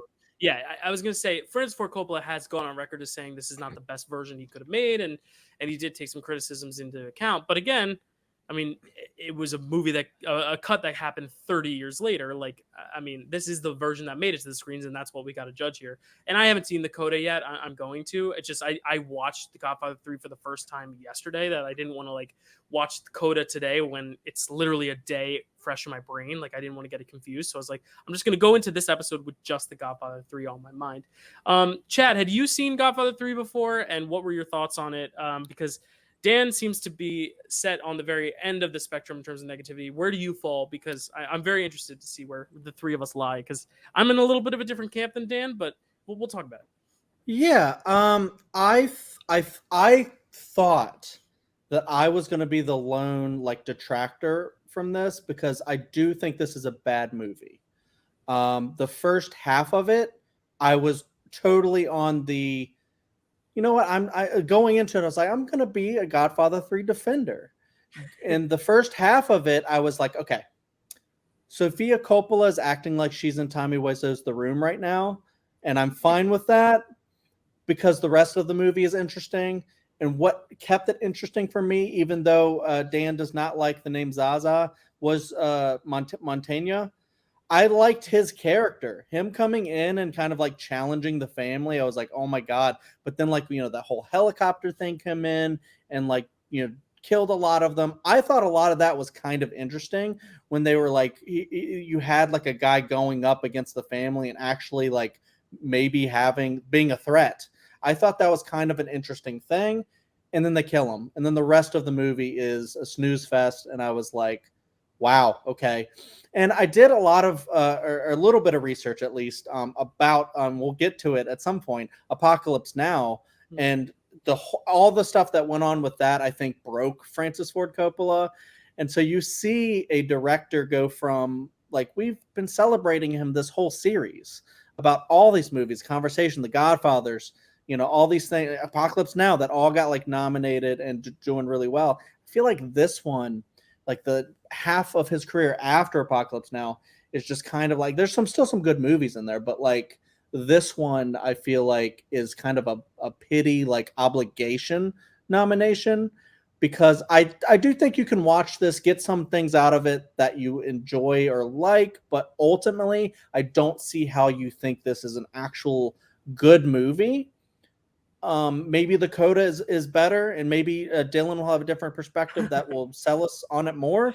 But I won't try to sell you, because I'm not in like it's definitely not the first two movies. Like it's definitely not great. No. It's just I don't think it's a bad movie either. But keep going, because I do have thoughts, but I definitely want to hear your perspectives. I mean, honestly, like there's really not much that I can say, you know, that I really enjoyed about it, other than the one thing that I mentioned that kind of piqued my interest. And yeah, Dan hit it. Like Carrie and I were looking at each other like, are they really like, you know, kind of like saying it's okay for like the whole cousin thing? And then like the whole kiss thing too. I was like, this is her dad directing this. This is like really weird on a lot of different levels. Yeah. But other than that, I mean, it was just very dull. The incest I will touch on first, because that's one of the negative aspects I do have toward it, and especially because he did direct it. I think it's one of the cases where they wrote it before they had the star, because originally Winona Ryder was supposed to play the role, and actually it was supposed to be another actress who had actually tragically got killed and murdered before she got like officially cast, and then they cast Winona Ryder. She dropped out, and then he said, you know what, Sophia, I need you a role to fill. Let's do it, baby. We'll give you your big break. And probably not the best choice, because I don't think it's necessarily her to blame, because when you're a young actress, you need good direction. But it's also like at that point, then maybe they could have altered the script for her, because I think in the script it was always going to be that Vincent was gonna get with Connie, and that was kind of a you know a tough conflict that Michael would have to overcome. But in the defense, I don't think the movie's necessarily advocating for it and saying it's okay, because Michael himself is very much against it. So I mean, I think the movie's not trying to say it's okay. It's just Francis Ford Coppola directing his daughter doing it makes it a little icky. So I do agree on that sense. And let me just cut in there because I know you want to go on your defense or whatever you're going to say. So, yeah, go. Yeah. But I almost wonder if Francis Ford Coppola directing his daughter is just kind of like him, like, that was perfect. That was perfect. Baby, good job. And it's or he was uncomfortable with the incest, so he just kind of didn't direct it at all. Said, you know what, do your thing. I don't want to do this. Maybe. Yeah. Maybe. I'll tell you, I do. These films are famous for having a great ending, and I will tell you what, the editing involving the ending scene with the opera and all the assassinations in that is, even the coda cut makes it great, but it is that I will say is a good scene, and I will that doesn't take anything away from the movie. The movie doesn't take anything away from that. I still love that end scene where all the stuff is going on with the opera, and that's what a creative way. How many movies have ripped that off in years after that, though? How many movies have ripped that off? Dozens of movies have ripped that off. James Bond movies or whatever. I can't remember. Nolan, yeah. So many movies have ripped that off. So that is a good scene, and the editing is great, and you're just waiting for that guy, waiting for him to get there and to do his thing. And the fact of the matter that Al Pacino doesn't get it and his daughter gets it, it just screws the whole thing up. It's the death of Michael Corleone. He should have died. The trilogy's over. He's born in the first one, and then he dies in the one. Why kill the daughter? I don't get it. You ruined the whole thing. Dylan, go in. Whatever you want. Well, I was going to say, he does die. And honestly, I think it's honestly kind of fitting that he dies in such an unceremonious way, because that's kind of how Vito went out too. He died playing with his kid in an orange field or whatever while eating oranges. And what does Michael Corleone die? Sitting as an old man eating an orange. It's kind of it's almost kind of poetic in the fact that he doesn't get whacked, because as much as he is a tragic figure, he still was very good at what he did. And it kind of shows that I think his daughter dying instead of him is almost kind of like a metaphor for the entire franchise being about how he's kind of let his family kind of just destruct on its own while he's kind of steered clear, and he's caused so much destruction to his family to where he is the last one left who has to kind of reap what he sowed, and just look at all the tragedy he's caused and live with that and look at it, to where at the end then he does die alone as an old man with no one, because at that point now Kay has no reason to stay with him because the daughter's gone. He's living alone, sitting by himself. Vito died with his grandson or granddaughter. There was a beauty in that, where he could at least enjoy his final moments, where Michael dies alone, and it's kind of sad. It's bittersweet in that sense. What I like about this movie, and I'm not saying it's a great movie, what I like though is I think calling it the coda, the director's cut, is a good idea, because it does feel like an epilogue. It does feel like Godfather 2 had such a good finality to Michael's arc, to where this feels like an epilogue, in the sense that a lot of these legacy sequels kind of feel like, in terms of The Last Jedi, making Luke this kind of tortured soul that a lot of people had a problem with, but I think is a genius choice. Laurie Strode in the Halloween movies, the new ones, kind of this older, kind of PTSD driven character. We're seeing that with Michael, who is this kind of strong-willed, confident mob boss in the second movie, kills his own brother. And now this one, it opens with him. He's a diabetic who's always having anxiety. Keeps recounting this killing of Fredo. I mean, that is the event that sticks with him in his brain. He lives these traumas and bottles them up, to where he brings up his wife who died in the car bomb in the first one. All this stuff is built up in him, to where he's literally paying the price just by living, and having these kind of children that are kind of a mirror of that past. I mean, his daughter, but especially Vincent. And I think the reason why Vincent's such an interesting character is because he almost does kind of mirror Sonny in a way, and in the fact that Sonny was a little bit more rebellious. He was kind of very headstrong, willing to kind of be the muscle and brawn of the family. And I love Vincent's relationship with Connie, with Talia Shire's character. And the idea that, because Connie, her biggest protector was James Caan's Sonny. It was the idea that Sonny died. Well, Sonny beat up Talia Shire's man with the garbage cans or whatever, at the garbage cans, and then died at the toll booth, like as a result of kind of sticking up for his sister. And to see this like kind of offspring kind of take on that same role and partnering up with Talia Shire and Connie. And I like how this also mirrors the mob scene in general because I think this takes place in like the 70s, where women were giving a little bit more control. Because in the first two films, it's all about how like the women are so inconsequential and like Kay is left out of everything. And in this film, you really see Talia Shire's Connie kind of take the reins at times. And Talia Shire's character is the one who kind of orders the hit on Joey Zaza. She's the one who kind of gets that going. And I like seeing that shift in just the mob scene and the history of the mob in the 70s. I love that aspect. But yeah, as this character study of Michael Corleone, seeing him as this kind of man who's kind of haunted by his demons of the past, I think that's a really interesting character arc because of what we've seen, because we've seen this kind of meek, timid Michael kind of come into this strong Michael to then kind of retort back to the more conscious, conservative Michael again, to where he doesn't want to get in fights anymore. He just wants it to be over with. And I think having the daughter also complicates things, because now she wants to get in with someone in the mob, and he's has to kind of steer her clear of it. And he realizes how tough it is to be in that position and kind of maintain family and mob life. And I think that's the most interesting facet of this movie, just seeing the arc of Michael and where he's come. And I think Al Pacino plays it really well. The whole, like, just when I thought I was out, they pull me back in, because there's always going to be something that he keeps bringing you back as much as you want to try to escape it. And I like that idea, that PTSD-ness of it, and the fact that he can't escape it, so much so that he probably wishes he was the one who got killed on the steps of the opera house, but it's not. It's his daughter, and he has to keep relenting in these awful moments to where he then gets this unceremonious death at the end. I think it's so fitting for his character and his arc, and I think it's tragic, but it's also very poetic in a way. I think the film is long. It's a slog, and I think it takes its time a little too much, and the direction isn't as impressive as the first two, but I think there's a lot in the actual character study of Michael that is interesting enough to keep me invested.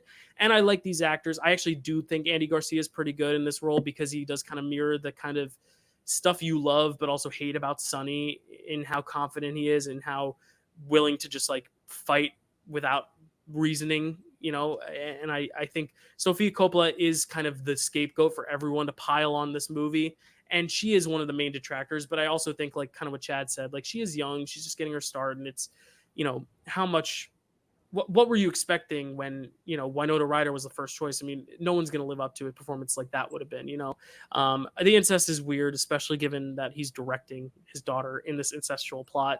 I get that, and it's not a perfect movie, but I also think the stuff with Kay is really interesting. How they make her another focus, another main focus of the movie.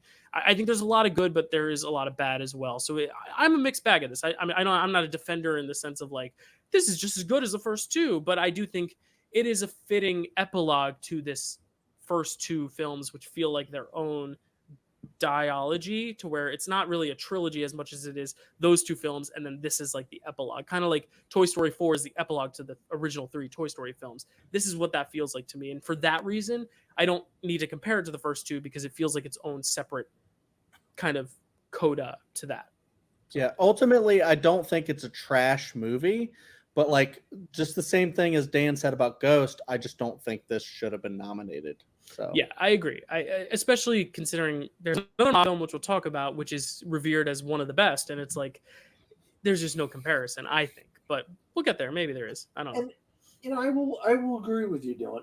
I mean, the dichotomy of the stuff with Sonny and Talia Shire, and going back to the second Godfather, or the first Godfather, I should say, that makes some sense in the script, in the sense of the script. I will say that. I don't know what it was about Andy Garcia in some of this stuff in this one. I just didn't like it as much as I did the stuff with James Caan and Talia Shire in that one with her husband and whatnot. I mean, listening to what you're saying, it makes complete sense of that stuff, that parallel type of things, those plot beats and stuff.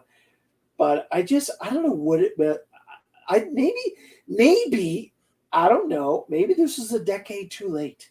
Maybe this should have been done in 1980 or something instead of 1990 or whatever. Mm-hmm. Yeah, I don't know. I mean, I think a lot of people wanted the third Godfather a lot sooner than what we ended up getting. And I think the time period where it was maybe might have been the wrong time period. And maybe that kind of messed up a lot of the kind of dominoes that should have fallen in this trilogy. Like it was like you had these dominoes and they're all falling from Godfather to Godfather Part II. And then someone just, cut out the dominoes and all of a sudden these dominoes just, and you got all these other dominoes laying there. I don't know if that's the right analogy or not, but yeah. This is a film that I think could have been 2 hours, not 2 hours and 50 minutes. You know what I mean? Like, I think there's a good story to tell that I feel like they needed to make it as epic as the first two. And that's where I think it's at a fault, because like, I think it's such a good epilogue to the story, but because it's an epilogue, it doesn't have to be the same length as the other two. It doesn't have to be an epic, just like they didn't have to make, and I'm a defender of them, but they didn't have to make the Hobbits, the Lord of the Rings movies, because they're different. They didn't have to make them 3 big epic movies. Like, they could have made them 2 movies. Yeah, I know that. Exactly. But yeah, it's like that, where it's like, it doesn't have to be the first 2 Godfathers. And I think that's the problem, is it's trying to be with these drawn out sequences, with these big moments. I like how it circles back to Sicily, though. I like how kind of chilling it is to know that a lot of the unraveling of Kay and Michael's relationship stemmed from him leaving to Sicily in the first film. And now to see him take her back in this last film, it's kind of eerie in a way to see her in Sicily. And you're like, wow, like this is the car bomb. And it's like all these memories kind of go into your head. And I like how it's like this whole movie's him trying to steer his kids away from the mob, when the whole first film was, Vito trying to get Michael into the mob. He was like, he's a soldier, he doesn't want to be part of the family. Whereas here he's like, no, I want him to be an opera singer. I want her to not be involved with Andy Garcia, because he knows the harms. And it's a totally different outlook. And that's where I think the time does kind of help it in showing that. But again, like I don't think it's a perfect movie. Obviously, I think none of us do. And I do agree with your all's opinions. Like, I don't think it holds a candle at all in the first 2, for sure. Yeah. Cool. All right. Godfather Part 3. Yeah, there's nothing else to say. I mean, I'm sure there will be people who are even more negative in the comments about it, because it is a hated film. But the Oscars did nominate for 7 awards. It didn't win any, though. It was nominated for Best Picture, Best Director for Francis Ford Coppola, Best Supporting Actor for Andy Garcia, Best Original Song for Promise Me You'll Remember, Best Art Direction, Best Cinematography, and Best Film Editing. Now let's talk about the mob movie that I feel like Dan is a little bit more positive on. Maybe just an inkling. Maybe he hates it. He may not like it, to be honest. I don't know, but I know Dan. He's a good fella. Chad, tell us about GoodFellas. Absolutely. GoodFellas, directed by Martin Scorsese, written by Martin Scorsese and Nicholas Pileggi, cinematography by Michael Ballhaus, starring Robert De Niro, Ray Liotta, Joe Pesci, Lorraine Bracco, Paul Sorvino, Frank Severo, Tony Darrow, Mike Starr, Frank Vincent, Michael Imperioli, Samuel L. Jackson, Tobin Bell, and more. Synopsis: The Rise and Fall of Mobster Henry Hill, based on Wise Guy by Nicholas Pileggi. There we go. So Chad, you're a good fella. What do you think of GoodFellas? Yeah. I think this is a film we'd all seen before, right? So we're all going to this with having seen it before. But what do you think on the rewatch, Chad? Yeah, I'd seen this one before. It has been a very long time since I've seen it. And when I first saw it, I didn't know like its reputation. I didn't know Scorsese's reputation. I was very young. And, since becoming a bigger film fan, like I've heard so many great things about GoodFellas. Some people saying it's like one of the best movies ever made. Definitely in the top tier of like mob films, maybe Scorsese's best, which I don't know if I agree necessarily with that statement. But I really like this movie. I think this movie is like extremely well made. I could see why people say this is all of those things that I just said. I like how it is in the life of like one guy. I feel like they kind of like did the same thing a little bit later on with The Irishman, and I think this one's better. But that's a discussion for a later time. We will have a but discussion. Okay. we will. But yeah, no, I like how they get into the lives of all these characters, and they show the, kind of like in The Godfather, they show the great things about being a wise guy mobster type, where you get waited on, and people let you into clubs, you get the table at the front, nobody asks any questions, they just give you stuff, and you can see like he's telling the story in the narration of why he wants to be a mobster. He's always wanted to be that because it's so lavish, and you do terrible things sometimes, but like look at what you get, and you're respected, and everybody kind of like is not idolizes you, but is so afraid of you that they'll just do whatever you want, and just you get free stuff, you make a lot of money. Why not? You go to the front of the line, you don't have to wait in lines. Then it shows the negative side of everything. Like, yeah, it's great until it's not so great, and then you have the downfall that this guy has, and when they're panicking and they're like, you flushed the cocaine down the toilet, like that was our meal ticket, that was all that we had. And she's like, they were gonna find it, and then he's like, they were gonna find it, I hid it like really well. And so you see the panic, and just everything is falling apart for him and his family, and he's in fear now. And you see like the whole turn, like everybody you thought was your friend is now probably going to be the one that ends up killing you. And people have to get the seats at the window just so like and so everyone can see you, so that you probably won't pull anything, or you can see all the cars coming in. And I know people who do that at restaurants. They'll go into a restaurant and they'll be like, well, I have to be facing the door. Yeah, that's an Italian thing. That's even if you're not in the mob culture, like I will always face the door. Exactly. So it's one of those things where I think this is a great film. It doesn't hit me on like an emotional level really, like it does, like Ghost does and stuff like that. So that's where like for me, I don't know.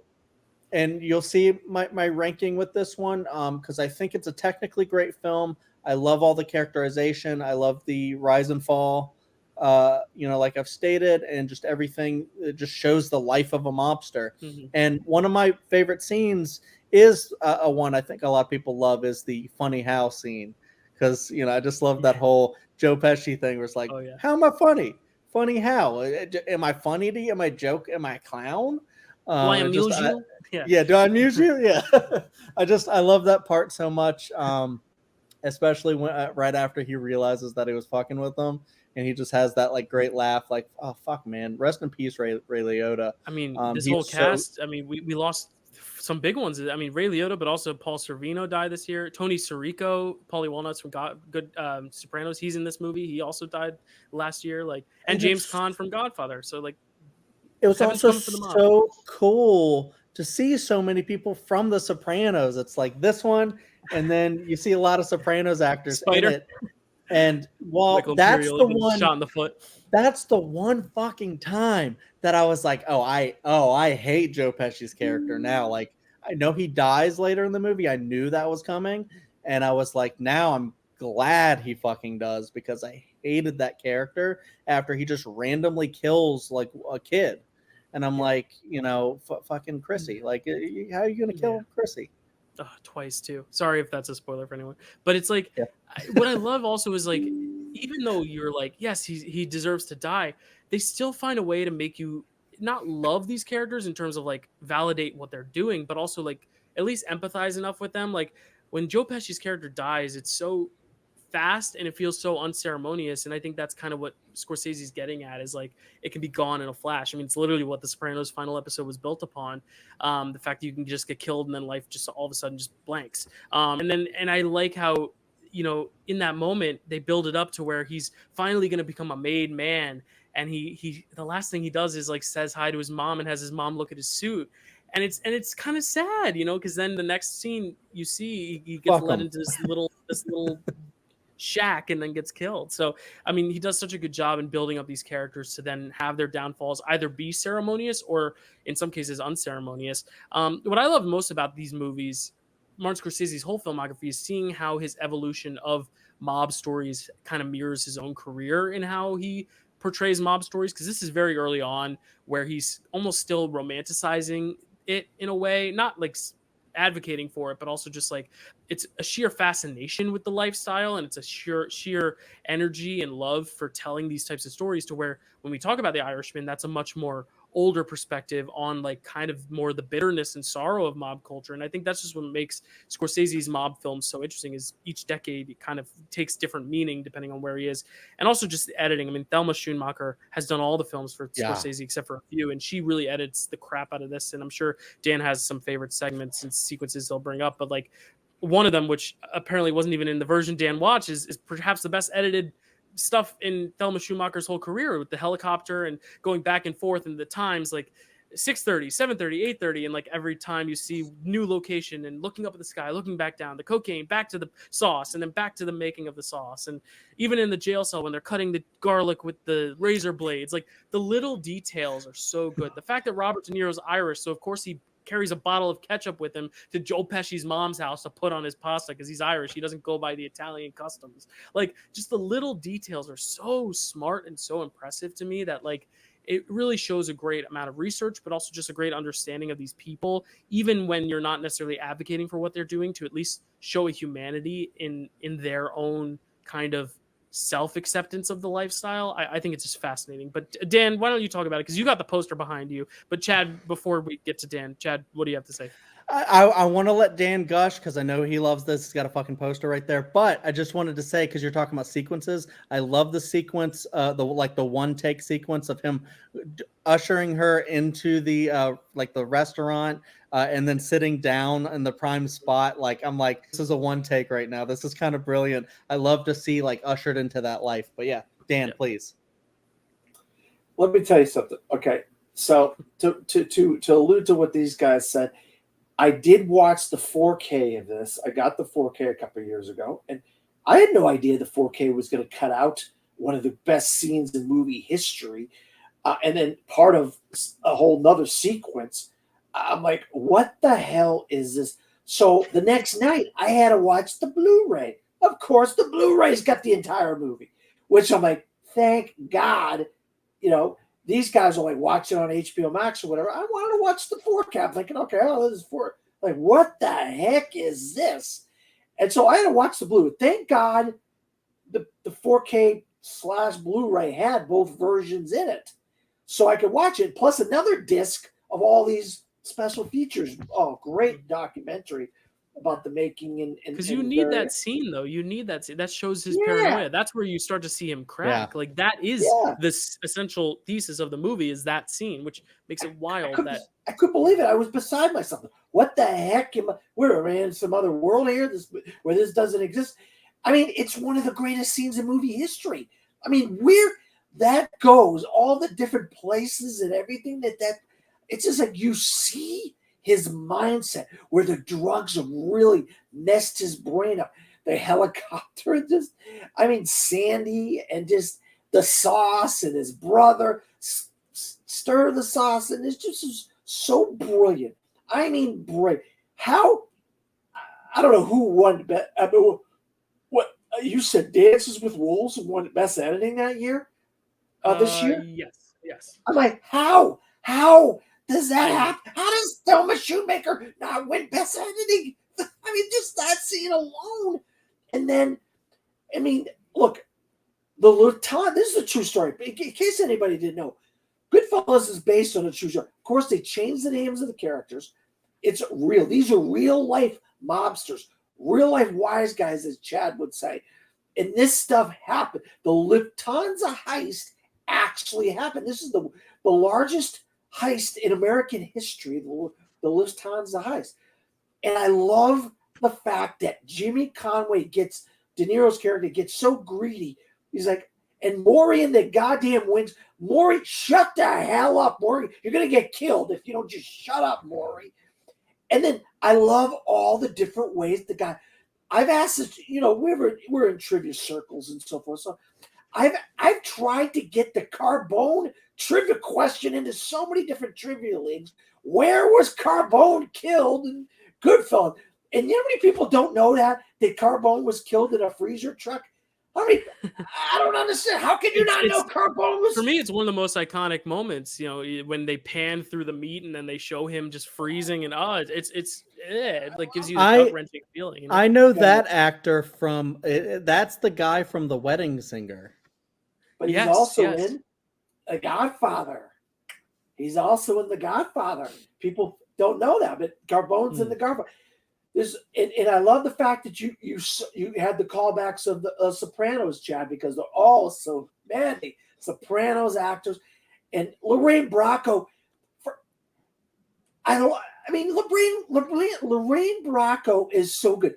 How dare you stand me up and blah, blah. And that's what made him fall in love with her. The fact that she would stand up to him and come after him and stuff. And he kind of, that stuff was like, I loved it. And then she kind of got on board with the life. It took her a while to get on board because, the Guma and stuff like that. Like, this is blah, blah, blah. She's a whore. I'm telling you, in this building. And then she's into the drugs with him. And then she's into the whole world with him. And she comes along with him as the years go by. She finally realizes, to be part of it. And Joe Pesci, I mean, we talk about people that won Oscars that didn't deserve to win Oscars for things. Probably, if you look back at so many of the performances from 1990, I mean, I know Ebert and Roper, Siskel and Ebert said this is their favorite performance of the year that year. I mean, it's so good. It is so many scenes. The Frank Vincent stuff was so good. The spider stuff was so good. When he realizes he's going to get whacked, that stuff is so good. And you said the Easter eggs, Dylan. How about the knife? He gets the knife from his mother, borrows the knife. Yeah, he's like, Mom, I'm going to need this. Use the knife to go back, open the trunk, and go after Frank. And just the interaction of, we got to cut off the deer's paw. What do you call it? And he was like, hoof. Yeah.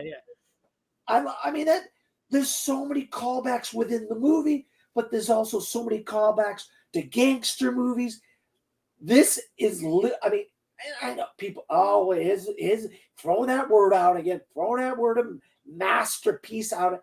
This is legitimately a masterpiece of filmmaking. But look, I'm a Scorsese fan. This is my favorite director. De Niro, my favorite actor.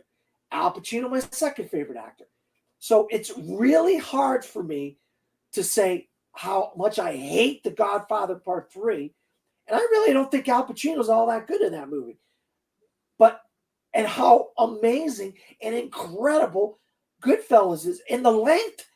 You want this thing to go on for 6 hours. You don't care how long this movie is. Where The Godfather's like, God almighty, when is this movie ending? And it's just like a dichotomy of gangster movies. And we forgot about Dick Tracy. Dick Tracy came out this year too, and it's an amazing movie as well when it comes to gangsters. I can't wait to get to Irishman, Chad, just because it's such an interesting parallel. Because this film, it's all about the very first line. Ever since I was young, I always wanted to be a gangster. And then even at the end, when he is still talking about his downfall, his whole ending monologue is still, but I love the life. And I still think about the life, and I still wish I was a part of the life, even though the life drew me to this. Like I miss it. Addiction. Like I eat egg noodles with ketchup now, and it's just a different life. I enjoyed that life. To where Irishman, it's like the total opposite, and that's just something so interesting to see is that genuine regret. And then here it's like almost circumstantial, where he's like, well, I can't do it, I wish I could, but this is how it is. And and another thing is the narration didn't bother me this time. And I know I'm such a stickler on narration. I'm like, show don't tell, but here it just makes sense because you need that voice, I think, to ease you on through it in a way that I don't necessarily think you need for Dance with Wolves. And I hate to bring it back to that, but like, I just think the narration here, I think just because it also has a little bit more life to it, is easier to stomach for me, is easier to get on board with, where the other one I feel like just kind of distracts and contradicts. But if go back to what I said in a previous episode, Dylan, is this is why I love this lifestyle so much. Is like it glamorizes the gangster life. It makes it so like, how can you not want to be? Yeah, you see the death and the killing and the stuff like that, but it just does glamorize this lifestyle. And it's just as I don't know, 16-year, I was just like in love with this lifestyle. I didn't care about the killing and the, I still and the don't want to murders be. and all I that still don't want stuff. to be a part of it. Don't get me wrong. I still don't want to be a part of it. But I get what you mean. Like you almost feel like you want to at least be a fly on the wall. Let's say. Well, no, I was just gonna say I definitely agree with both of you. Like I see the appeal, but I also would never want to just fear for my life for saying the wrong thing, like the restaurant owner does. Like the whole time, like I'm really sorry that I said that. Please don't fucking kill me right here, right now. I don't ever want to be in that situation. And then the one pushback that I want to have a little bit, like I hear what you're saying about like Scorsese's narration, but for me, what annoys me a little bit with film criticism is how people will go, when all these other people do this one thing, it's not great, but when Scorsese does it, it's great. And that's like a brilliant take, like a brilliant, you need that narrate. And I'm like, why is because this fucking guy does it? It's brilliant. Everyone else does it, and it's kind of like show don't tell kind of a deal. And I don't necessarily know if it's feel like that people he give does him a it. pass. Yeah, I don't necessarily know if it's because he does it more so than he just does it well. Like he just knows how to do it. Because I think there are other movies with narration that are successful because of their narration. Dylan, you don't have to second guess yourself. This is phenomenal narration. This is how. Yeah, but I get what Chad's saying though. It does seem like a lot of people like poo-poo narration, and I don't necessarily think that's the case. I just think some narration doesn't need to be said, where some actually uses it effectively. So I agree with you both. Like I agree with you, Chad. Like I think Scorsese gets a pass, but not because he is Scorsese, more so than I just think he knows how to write narration well. Because I think if other people wrote narration as well as this, I think people would like narration like this. It's just I don't necessarily know if everyone's writing narration as successfully as this. But I really want to try to find films that have narration that I can I just think people give Scorsese a pass because it's like a kind of a thing where people want to lift this guy up as one of the greatest filmmakers of all time, and then they're like, whatever he does, perfect. And it's like, why? After Hours is garbage. Passion of the Christ. I love After Hours. Actually, what was it? Temptation of Christ. Garbage. Oh, that's one of my favorites. I hate those movies. I think they're terrible movies. All right, there you go. Go ahead, Chad. No, it's funny because those are some that Chad loves. Shawshank's a great example of a film that has great narration that I think works. Forrest Gump, like we said, I think the Forrest Gump narration is great. Titanic has great narration. So I think there are films that have great narration that aren't just Martin Scorsese. So I don't think it's necessarily that he gets free pass. I just think every time he has used it, it normally works. That's what I'm saying is that's why Goodfellas and Casino to me seem like the same movie a lot of the times. It's because it feels like he's doing the same thing over and over. And that's why I do gravitate towards a lot of other non-mob Scorsese movies. But I'm not like saying like I don't like this movie. Obviously I've gushed over it as well. I think I like it a little less than other people, but no, and that's fair. And your point makes a lot of sense with the narration thing, because I usually don't love narration in movies. I like it when it's done well. It just happens to be that a lot of the ones that I think do it well are Scorsese films, but I'm not giving him a free pass because it is well narrated. Like I don't know if Hugo has narration or not, but I don't think it does. Like I think he's been able to do films without it too and still be successful. And then I think there are also films that he's done with narration that aren't as good. I haven't seen After Hours, but Dan says After Hours isn't as great, and that has narration. Check it out. It's like one of those things where it's like some of the stuff he has with narration isn't as good. So I also think it depends on who he collaborates with, because he also doesn't write the scripts alone. This one he wrote with Nicholas Pileggi, so I think that's another thing too. So because he also does a different kind of narration, like Taxi Driver and stuff. That's really good too, right? Right, exactly, and that's totally not mobster related at all. But it's just a very interesting vibe, and I think that's what's going to be so fun since we're going to cover so many Scorsese films, including one next month.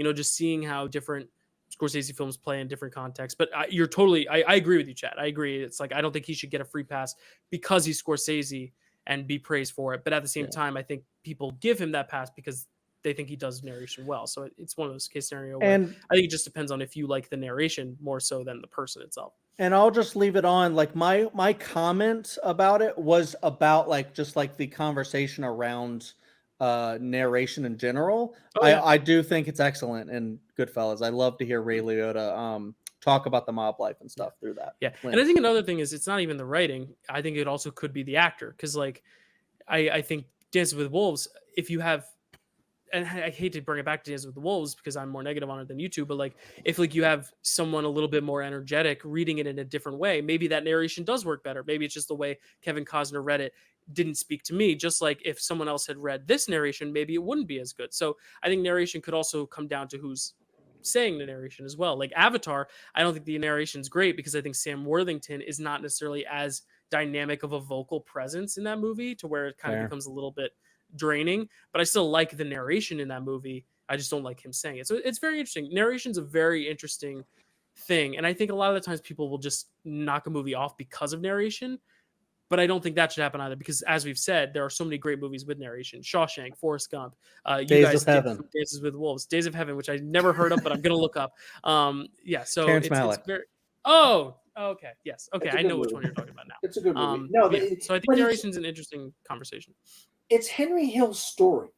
In the way Henry Hill tells his own story, you want to be a part of his story, except for those scenes when people are getting killed. You don't want to be a part of that. But he really glamorizes his own story, but also the mob. So that's you're having a man who's telling his story through his own eyes, and he putting the negatives in there. He's throwing the negatives in there, and he's throwing the problems in there with the mob life and the various things that he did wrong and the other people. So it's not like he's like trying to make himself out to be some kind of angel or something, you know? Right. Well, also, it's not just his story. Karen Hill does get to narrate some of it, which I also like. I like how it kind of throws it to Lorraine Bracco for some time because it's showing, I think, as the movie goes on, it becomes more her story than his, essentially, because she's the one who's actually affected by it. Him, it's like he's in this life, he's stuck in that life. She has the option to waver, and you see that in the last scene when they sit with the guy who's going to go on,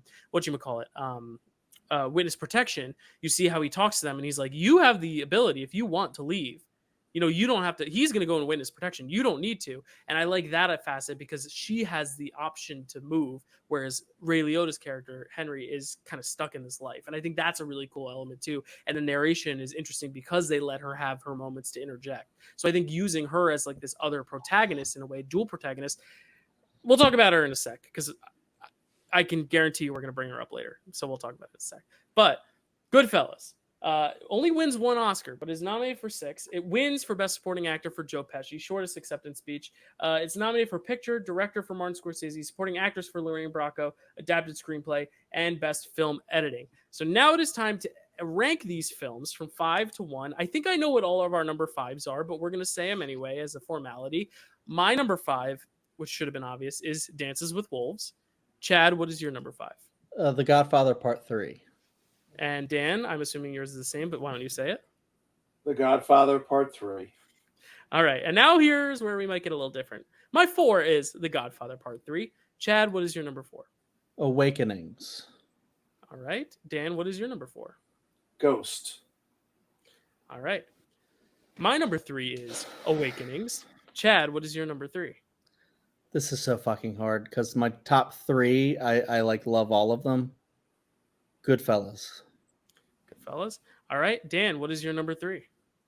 Awakenings. All righty. Which means my number 2 is Ghost. Dan, what is your... Or sorry, Chad, what is your number 2? Dances with Wolves. And Dan, what is your number 2? Dances with Wolves. All right.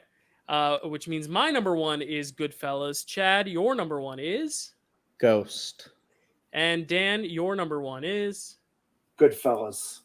Yep. So the way the math plays out, I just have to do it in my head real quick. Dan and I had Goodfellas at number 1, and Chad had at number 3, so that gets a total score of 5.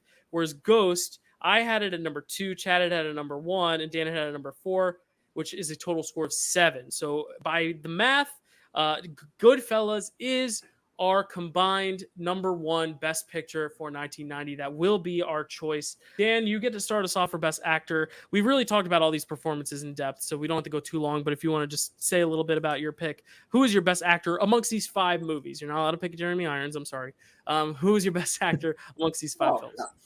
No, I understand. I know we can't pick Jeremy Irons or Kathy Bates, which is ridiculous that neither one of those movies were nominated for Best Picture. Now I won't get into that again, that whole debate again. But how was this gentleman not even nominated for Best Actor?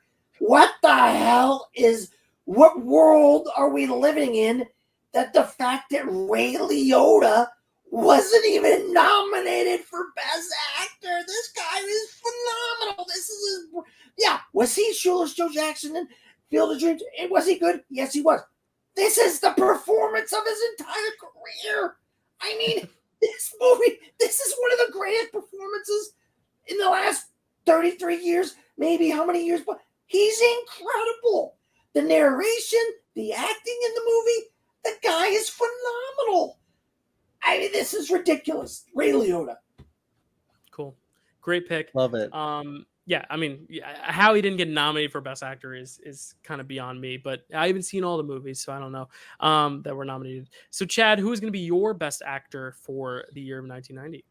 There were a few that I was considering, but I'm going to go Graham Greene from Dances with Wolves. Cool. I was sitting there thinking, I was like, you know what, like for, representation and stuff like that, I was like, that's, I think, a really good pick. But like also just because I feel like, he is kind of like the conduit of the relation between everything. And, he's freaking related to Jacob in the Twilight movies. His grandfather, yeah. But no, Graham Greene, I think he's a fantastic actor. And I don't know, just of all of the Lakota in that movie, it just, it was like him and then the other one that was really intense and gets really softer, that I really love both of them. But like him, when he's like, just, I don't know, it's just like a lot of the subtle acting and just him trying to, what do you call it? Interpret and try to find ways to communicate and like bring everybody together and stuff like that. I don't know. It's just a really phenomenal performance. And, I was like, you know what? I feel like this one probably doesn't get the like Ray Liotta doesn't really get the due that is deserved. So I agree. This is tough because I assumed being third that I wouldn't get Joe Pesci. So I was like, okay, I'm just going to pick someone else. And then when I picked that someone else, I really like the pick. So now I don't want to back away from that person, but I also don't want to leave Joe Pesci unpicked because it's like such a great pick. Pick them both, psych. Oh, no, I can't do that. So am I going to just say, I really am conflicted. Miney mow it, dude. No, I'm going to pick Joe Pesci. It's just because it's like that to me is one of the best performances because I can't argue that my other pick was Tony Goldwyn in Ghost. I think it's such a perfect portrayal of the asshole kind of low life. Shut up, Dan. It's like no, but like like the low life kind of schemy, snivelly, like you just want to punch him in the face. And I think he does that so well. The difference is that like I'm not gonna pick him over Joe Pesci just because like Joe Pesci is Joe Pesci, and this is probably his best performance, if not one of his best performances. And I may pick him in another movie that we may get to when we talk about a different year. But it's like I wasn't nominated for Home Alone. Unfortunately, that's true. And this was this year. But yeah, I mean, how could I leave him off the board? I was hoping you two would pick Ray Liotta and Joe Pesci, so I could have gone Tony Goldwyn. But I'm glad, Chad, you stuck with your guns with Graham Greene. Yeah. But I'm picking Joe Pesci, and I hate to kind of keep going along this path of just Goodfellas. But Lorraine Bracco is going to be my best actress pick. She's just so good, and I said it when I was talking a little bit about the narration.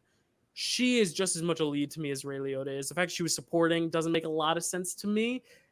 I get it, but like I really think she is. It's more, if not equally so, her story as it is Henry's. Just like I think Carmela, it's just as much her story as it is Tony Soprano's. So I think she has such an interesting arc, especially because of how naive she is and how she kind of gets that power in the relationship, but then how she loses that over the course of their marriage. I think it's amazing work from her as someone that I've already been such a fan of. To see her again in this light just reminded me of how good she was. So that's my pick. Chad, who was your pick for Best Actress? Well, I was kind of hoping Lorraine Bracco would still be there for me because I adored her and I love her as Dr. Melfi. So I was like, for me, I was like, yeah, I love her so much in general. And to see her kind of like attacking Ray Liotta and stuff like that, like fuck you kind of stuff.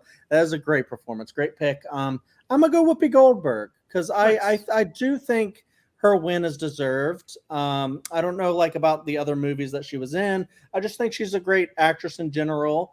She can bring the comedy, the drama, everything with it. And I think she makes the movie really fun. I don't think, the other actress in the movie was going to get picked by. I almost picked her, but then I was like, you know what? I feel like they got it right with her in the supporting role. And yeah, I just love her energy that she brings to the movie, just her fun vibe. And, it's kind of made her, I think, the star that she is her role in Ghost. And I feel like that was also a very big win for a lot of people who look like Whoopi Goldberg to see themselves hey, we can win Academy Awards. So, I love that win. And she just makes the movie so fun. When she has to go, don't make me give up this $1 million. Are you kidding me? You're going to give me a check for $1 million. I have to give it up. I want to fact check just to see if there was anyone before her since, because Hattie McDaniel won in 1939, but I believe she was the second Black woman to win supporting actress. I think maybe she's the third. There were some that were nominated. Yep, she was the second one. So she, not the second nominated, but the second Black woman to win Best Supporting Actress. And then she would be followed by Jennifer Hudson for Dreamgirls. Of course, your pick for 2009. So Monique years for Precious. later. Monique for Precious, and then Octavia Spencer for The Help, Lupita Nyong'o, 12 Years a Slave, Viola Davis in Fences, and then recently Regina King in If Beale Street Could Talk. But she is the second one. So How many is that? Monumental. I think 6 or 9? 7, so or a little bit more. Yeah, but yeah, That's crazy. not a lot. But she's the second one since 1939 to 1990. That's 50 years. Crazy. Hattie McDaniel wasn't allowed in. Right, so she was the first one to actually get to be at the ceremony and accept that award. And the first woman to do so, because Halle Berry wouldn't win hers for another 10 years. So that's just amazing history. You're right. I didn't even think of that element. All right, Dan. I'm going to just write in Sofia Coppola. Is that okay? I'm kidding. Go ahead, Dan. Who is your pick for Best Actress for 1990 that we haven't chosen already? Yeah, I think you guys have chosen very well, I might add. I just think when you're dealing with someone who's speaking multiple languages and she's doing all this stuff, and I think it's an obvious choice. You have to, with three of us, somebody has to pick Mary McDonnell. I mean, she's phenomenal in this role, and when you're speaking Indian or a Native American, Jesus, Lakota, and then and having to be like a child and relearn English in a way, and it remember her past and say, oh, this is how you speak and stuff like that. Those types of scenes were really powerful and emotional scenes. And I think you definitely, with who's off the board here and not being able to pick Kathy Bates, you got to go with Mary McDonnell here, and I think she's well deserving with three of us on the panel today. I mean, obviously without three of us, we may not have seen Mary McDonnell get picked. So our best picture for 1990 is Goodfellas. My best actor, Joe Pesci. Chad's best actor, Graham Greene for Dances with Wolves. Dan's best actor, Ray Liotta for Goodfellas. My best actress, Lorraine Bracco for Goodfellas. Chad's best actress, Whoopi Goldberg for Ghost. And Dan's best actress is Mary McDonnell for Dances with Wolves. And with that, Goodfellas ties The Godfather and Shakespeare in Love as one of the only films to get 4 wins on our show. 3 acting awards and a Best Picture award. So that's pretty awesome. So it joins Godfather and Shakespeare in Love in that company. No one's getting inducted in the Hall of Fame, but it does give them all their first win for a future for that to happen. It could very well happen with the caliber we have. Looking forward to next month, though. Chad and I are taking on a bit of a big endeavor. We're going back to a big slate. I believe it's 8 or 9 movies. Because every May, I like to look at movies 10 years ago. I like to do a 10 years retrospective, and I'm going to be doing a few videos on the channel. We're going to tie it into Frame Rec, Marvelous Movie Mondays, Picture This, just looking at the movies of 10 years ago and to see how they've aged over the course of 10 years. Last year, we did it for 2012. The year before, we did it for 2011. This time, we're doing it for 2013. You guessed it. So I think the 9 movies, 1, 2, 3, 4, 5, 6, 7, 8, 9 movies nominated for Best Picture. Those 9 movies are 12 Years a Slave, American Hustle, Captain Phillips, Dallas Buyers Club, Gravity, Her, Nebraska, Philomena, and The Wolf of Wall Street. So those are the 9 films that we are going to be talking about for next month. Dan, I just want to say thank you so much for embarking on this 3-episode journey with us. 15 films later, we have awarded a Godfather, a Chinatown, and a Goodfellas to this Picture This Hall of Fame, if you will. And Al Pacino has gotten plenty of awards. We've given out some good awards for good people. Dan, any parting words, where they can find you? Any last words about these films, this trilogy, anything? Oh my God, you guys are going to leave me out of the next episode with those phenomenal 12 Years a Slave, one of my favorite films of all time. Unbelievable. I was going to say, if we had you on for that, Scorsese film. If we had you on for that, Dan, it would be a 6-hour episode. I'm sorry. No, I know. No, I was just kidding around. I am just grateful that you guys allowed me to do this with y'all. Like I said, I would be on every episode if I had my way, because I just love this show so much. But you guys, I'm going to do you guys a solid. I'm going to do you guys a favor, and I'm going to say, you know what? You folks out there, you're not going to get the end of me and Chad and Dylan, because I'm doing a 5-part special series called My Life, 50 Years in Film. And I've chosen these 2 guys to do from 2004 to, how about that, 2013. How ironic is that? And they're going to pick their films from that decade, or they'll have some honorable mentions. I'm going to pick my 10 or 12 or 15, whatever. Some years I might have 2. But you know what? I have such good chemistry with these guys, or I love them so much. I figured, you know what? I got to fit these guys in one of these episodes. So we're going to get these guys in the 4th episode of My Life, My Love, 50 Years in Film. But I'm also a film critic in Orlando, Florida.